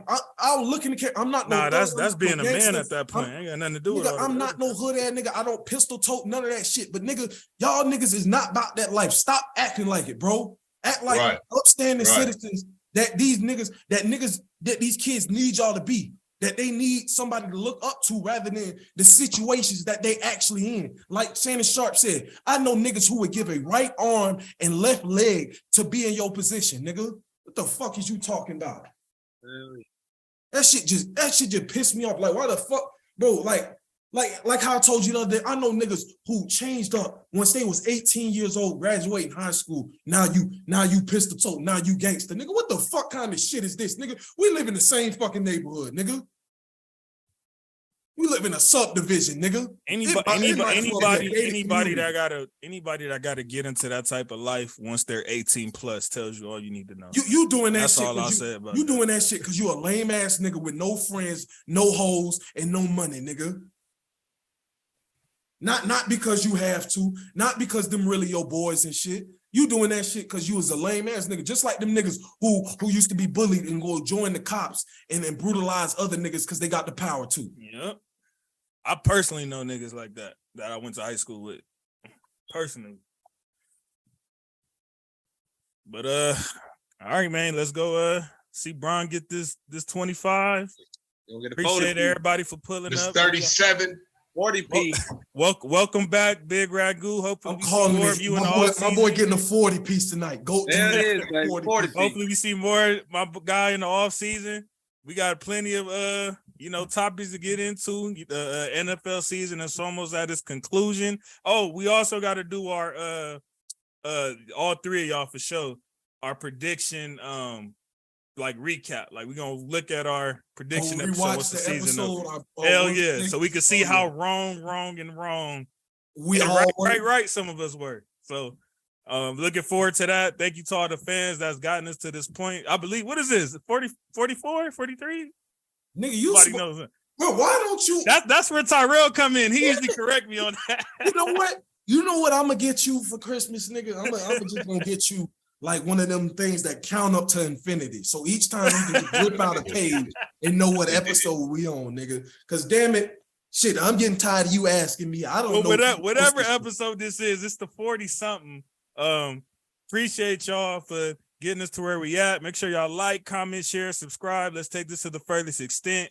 Y'all can catch us on all major directories from Spotify to Apple Podcasts to Pandora, YouTube, whatever. Just type in All Grind Sports Show.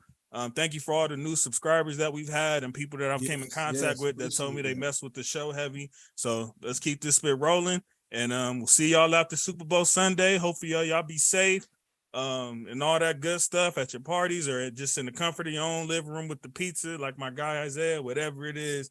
Y'all have a ball, man. See y'all Monday.